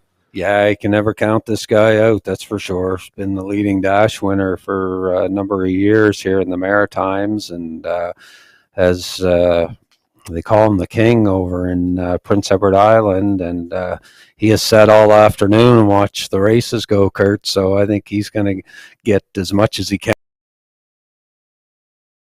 A player, and bettors respect him as well, 5-1, but Stash It Away right now, the favorite at 4-5. And starters are moving in. They're gathering on the backstretch for the Don Bremner Memorial Stake 3-year-old colt division. We'll send it back upstairs to Brock for the race call.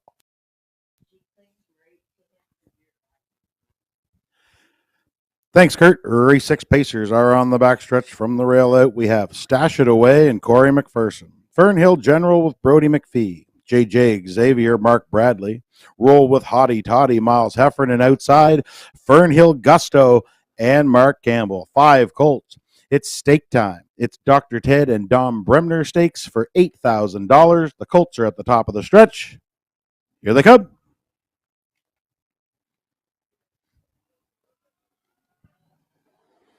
There they go, off and pacing. Great start, 4 wide out of the gate. Roll with Hottie Toddy. In between Pacers, Fernhill General. Stash It Away from the inside. He stacks them up, ride round the first turn. On the outside, that's Roll with Hottie Toddy and Heffernan. They're looking for the front. Stash It Away, grab leather, lets him go. But he's out and on the move. It's the old give and go on route to the opening quarter. Stash It Away wants the front for McPherson. He's back out, assumes command of the racetrack. Roll with Hottie Toddy, left sharp, then let him go. He gets the 2-hole ride. Then Fernhill General sees things from third by the opening quarter. 28-4. Stash It Away on top. Right there, second. Roll with Hottie Toddy. Fernhill General has third. JJ Xavier fourth, and Fernhill Gusto, he is at the back, but only 4.5 off the lead as they roll by 3/8. They're chasing the 3-year-old son of Pang Shui. This is Stash It Away and McPherson. The lines are tight, halfway home. Right up on his back comes Roll with Hottie Toddy. Right there, third, Fernhill General. Still nothing yet from JJ Xavier, and Fernhill Gusto's at the back. By the half, 101-1. It's still Stash It Away on top. Right there, second, Roll with Hottie Toddy. Third, that's Fernhill General. Out and on his back comes JJ Xavier. Up the inside now goes Fernhill Gusto. On down the backside, Stash It Away has the lead. Roll with Hottie Toddy's out of the pocket for Heffernan. He's up the challenge. The battle's on to 3/4. Stash It Away inside. On the outside, that's Roll with Hottie Toddy. They went by 3/4. Stash It Away still on top. Outside second, Roll with Hottie Toddy's not going away. Fernhill General's right there in third. They will settle this one in the stretch. Top of the lane, stash it away. Tries to put them away. On the outside, Roll with Hottie Toddy still coming. Stash it away. He's striving for the line. Roll with Hottie Toddy one last time at the line. Stash it away by half a length. He held on over Roll with Hottie Toddy. Third went to Fernhill General. Time for the mile. 2 minutes, 1/5. Stash it away. And Corey McPherson and Stash It Away. They start the 2022 campaign off on the right foot here in the Don and Ted Bremner Stakes, winning the final division of the afternoon and had the 2-hole early on and then came back around Miles Heffernan. And then it was a 3-horse race from there. And Stash It Away, 28-4, 101-1. And there you see them down the home stretch. Corey McPherson digging in. First start off a qualifier, remember this horse. And Roll with Hottie Toddy. He went heck of a mile right there on the outside, and he was still coming at the end of it. And Fernhill General, just too much racetrack to make up. And Corey McPherson holds on with Stash It Away. And he's stashing the purse money away here this afternoon with Stash It Away for Reg McPherson, trainer Kevin McLean, Corey in the bike, and they'll be back in the winner's circle in just a few moments in the final division of the Bremner Stakes.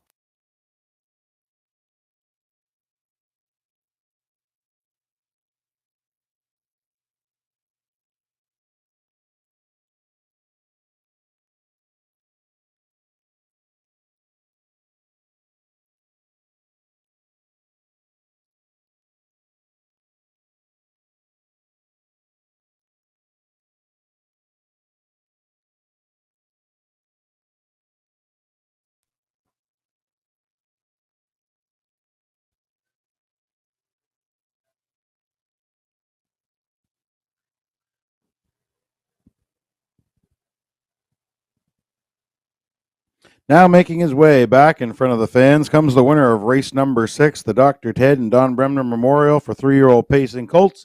It's the one entry Stash It Away. He's a 3-year-old gelded son of Pang Shui from the Ponderosa mare All-American Napa. Owned by Reg McPherson of Stratford, Prince Edward Island. He's trained by Kevin McLean. Driven to victory by Corey McPherson. Put him on top all the way for Stash It Away. That's win number 9 from only 13 career starts. Pushes his earnings over $65,000 lifetime. He scores his first start off the shelf. Congratulations to the connections. Reg McPherson, Kevin McLean, Corey McPherson, and Stash It Away. Curtis Johnson in the winner's circle as well, presenting the cooler. We'll now get Mr. McPherson to draw the winning 50-50 number here today. Just a second, we will have today's winner of the 50-50 draw and the amount.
Announce the winner of the 50-50 draw today for $125. Mrs. Lois Baysdale. Lois Baysdale. Looks like the phone number is a 902 area code. Lois Baysdale, you are the winner of $125. Please see Mr. Curtis Johnson here at the bottom of the judges stand to collect your prize.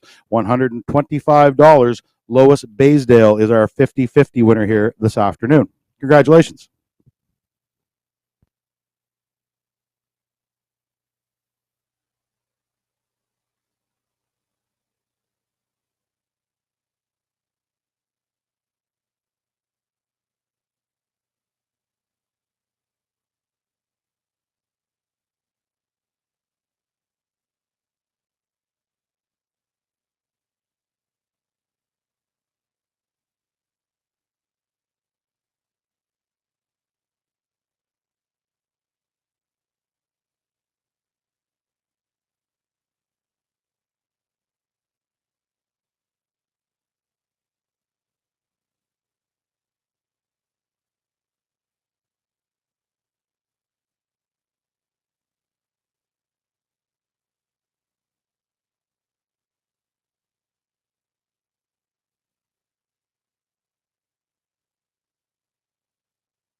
All right, ladies and gentlemen, we'll get you pays here from race number 6. Note from the parimutuel department, the exactor pays on 1-all here in race number 6.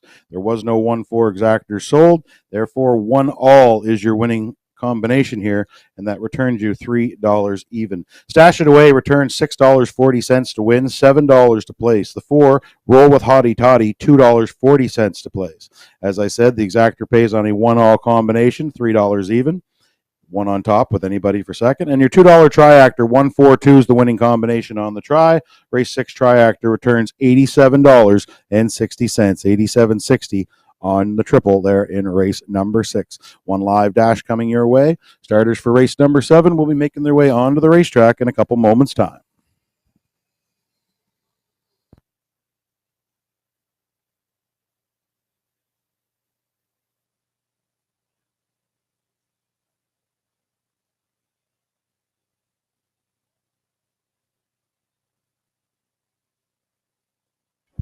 And our final live race of the afternoon coming up, race number 7 in 8 minutes. 8 minutes of betting time for race number 7. And there are handicapper selections. Kirk going with number 2, Frontier Cruise, over number 3, Father of the Year, and number 4, That's Some Plan. I've gone with number 3, Father of the Year, over Frontier Cruise, and for third, KD Overdrive. Gerard Smith going with the 2-4-3. Don't forget, after our live racing here this afternoon, all kinds of simulcast action continuing throughout the day and into this evening, including Red Shores simulcasting. And don't forget as well, on Monday afternoon, Summerside open their 2022 racing season. 2022 racing season coming up in Summerside starting on Monday.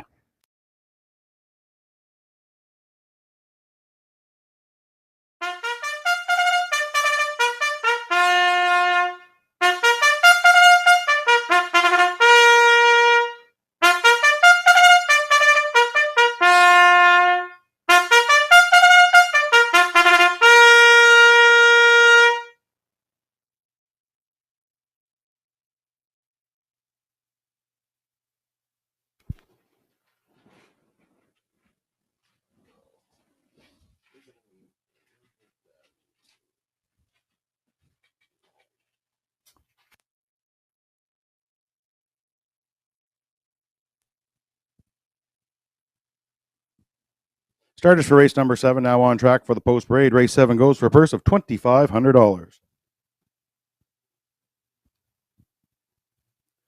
Number 1 is KD Overdrive, owned by Steve Mason. Steve does the training.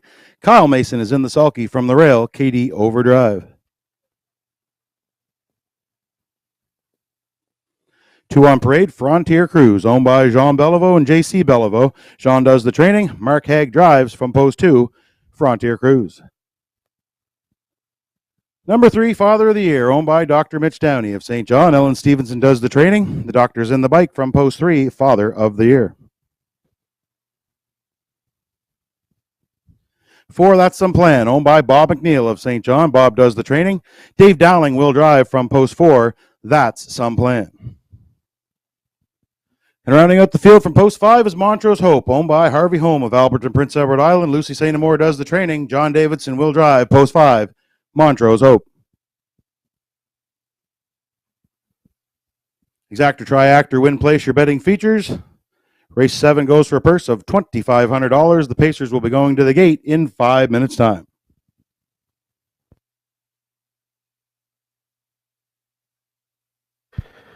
And with starters on track for our 7th and final live race of the afternoon.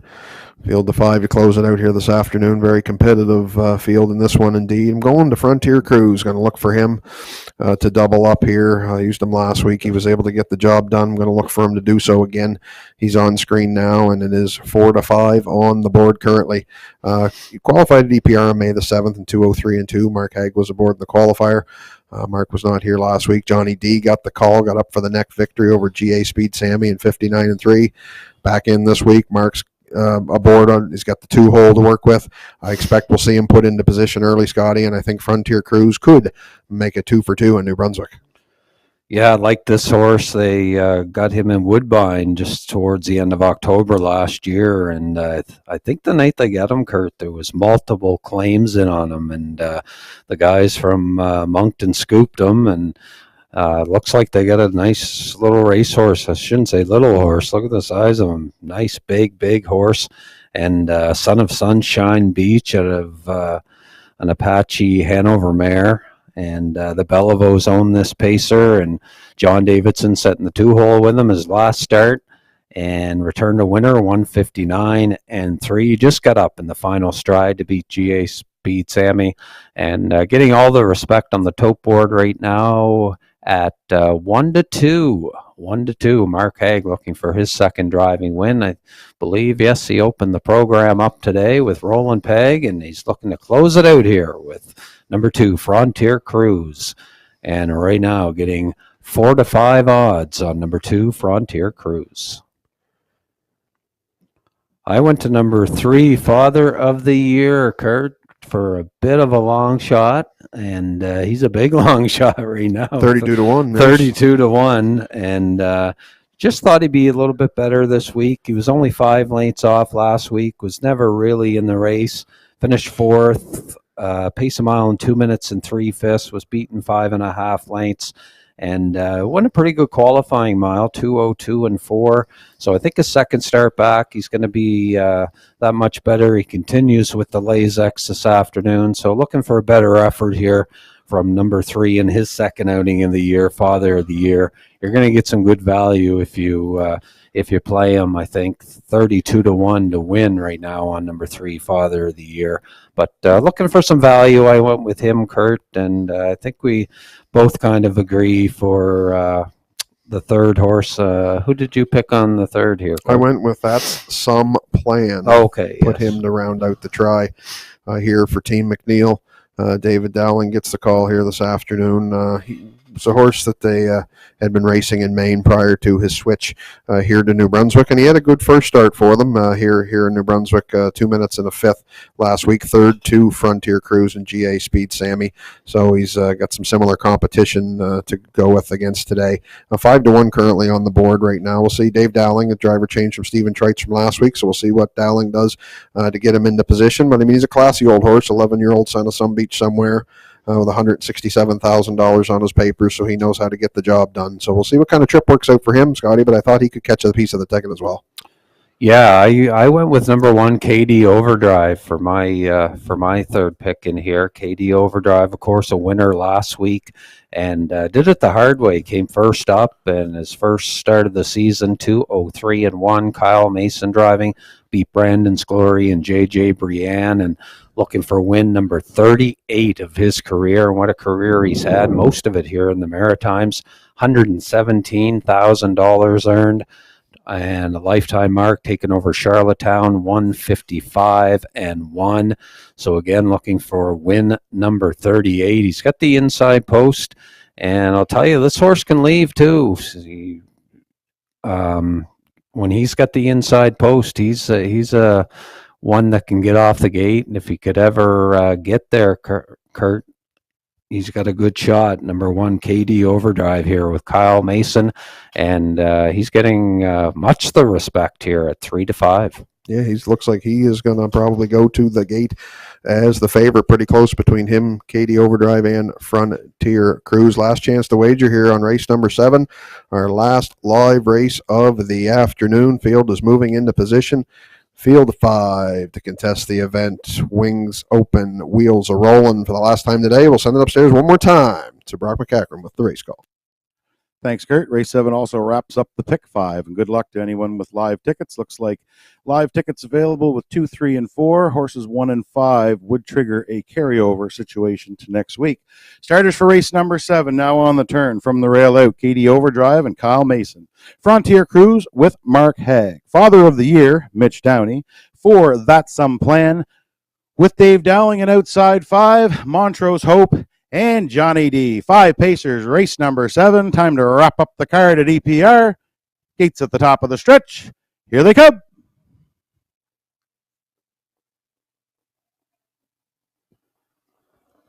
There they go, off and pacing outside. That's Some Plan. Fires out of there to his inside. Frontier Cruise, and from the rail, KD Overdrive. Into the turn, Frontier Cruise and Haig. They're the leaders out of the first turn. On the outside, That's Some Plan. He's got a plan, and it involves the front end. As they come out of the first turn, Frontier Cruise looks over. He now grabs on. No, he doesn't grab on. He give him a little tap on the tail, and these two are in an old-fashioned brouhaha en route to the opening quarter. Frontier Cruise is putting the cold shoulder to That's Some Plan by the opening panel. 28-2. Frontier Cruise now has command. That's Some Plan looks to back off now for the 2-hole. KD Overdrive, though, he's got that filled up. And the battle burns by 3/8. It's Frontier Cruise. That's Some Plan still trying to find a way into the 2-hole. Then we have KD Overdrive now third. On the inside, that's Father of the Year. He gets shuffled back to 5th as Montrose Hope is on the move. They're in front of the fans first time around. They're chasing the big son of Sunshine Beach. That is Frontier Cruise. He had them halfway home. 1 minute and 1/5. It's still Frontier Cruise on top. That's Some Plan is in the 2-hole. Montrose Hope is up and at him on the outside. He now takes over second. Locked up in 4th. That's KD Overdrive. Father of the Year is on the move from the back. Down the backside they go. Frontier Cruise hasn't had a break. Montrose Hope is up to look the leader in the eye. That's Some Plan not far off from 3rd. Father of the Year right there with them 4th. 3/4 is on the board. 131 even. It's still Frontier Cruise. On the outside, Montrose Hope's not going away. 3 wide. Father of the Year is into it. Right there, That's Some Plan will look for racing room in the stretch. KD Overdrive's only 2 back. They'll settle it in the lane. It's Frontier Cruise. Outside, that's Montrose Hope still coming. Frontier Cruise on the inside. He's still strong to the line. They can't get by him. Frontier Cruise for Mark Haig. Montrose Hope raced great for second. It's close for third. Either Father of the Year or That's Some Plan. Time for the mile. 2:01 and 4.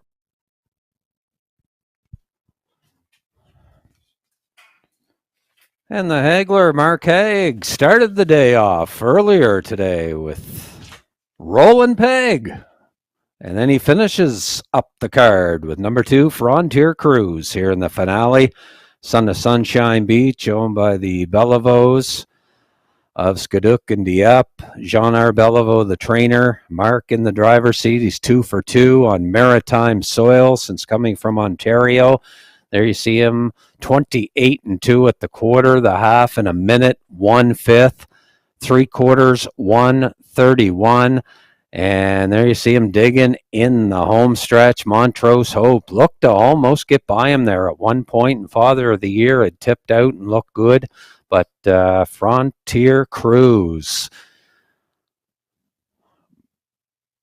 wins it gate to wire here in our finale for driver Mark Haig. And it's 2 for 2 on maritime soil for Frontier Cruise, and he'll be back in the winner's circle in just a few moments to close out our afternoon of racing.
Now making his way back in front of the fans comes the winner of race number 7. It's the 2-entry Frontier Cruise.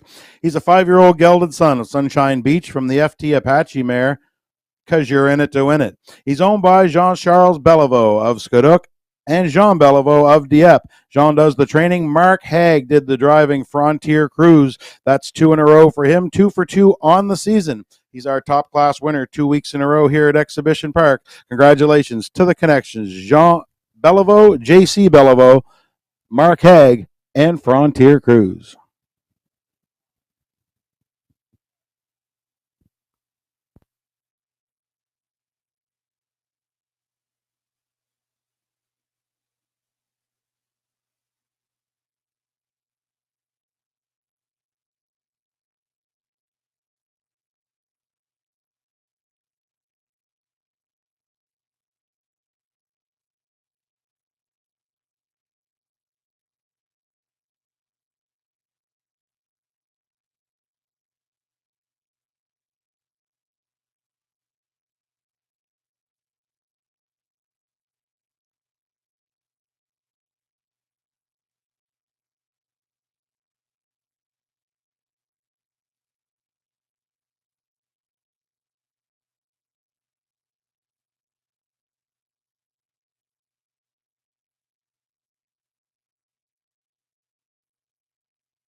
Race number 7 is going official. Race number 7 headed official. The 1 KD Overdrive 5th. 2 Frontier Cruise, your race winner. 3 Father of the Year finished 3rd. 4 That's Some Plan was 4th, and 5 Montrose Hope finished 2nd. Top down your program should read 5 1 3 4 2 on the bottom. Your pays: Frontier Cruise return $450, $350. Montrose Hope, no place tickets sold. $1 exactor, 2-5, the winning combination. Nice exactor, $42.70 for that exactor. $2 daily double, 1-2, the winning combination. $7 even for your daily double. $2 triactor, 253, 253, the winning combination in race number 2. That'll catch you $101.90. And your $1 pick 5. The $1 pick 5, the winners today, 1, 1, 1, 1, 2. And 5 out of 5 returns you $70.05. $70.05 on the pick 5 here. Congratulations to everybody that played along. Next live card of racing does come up here next Saturday afternoon, featuring eliminations of the Gary Shack Smith Memorial Series. Conditions for that are online. Please check it out. Enter by Wednesday morning for next Saturday afternoon here at Exhibition Park. We do thank you for joining us here this afternoon. Simulcasting is available at all 3 of our locations all day and every day.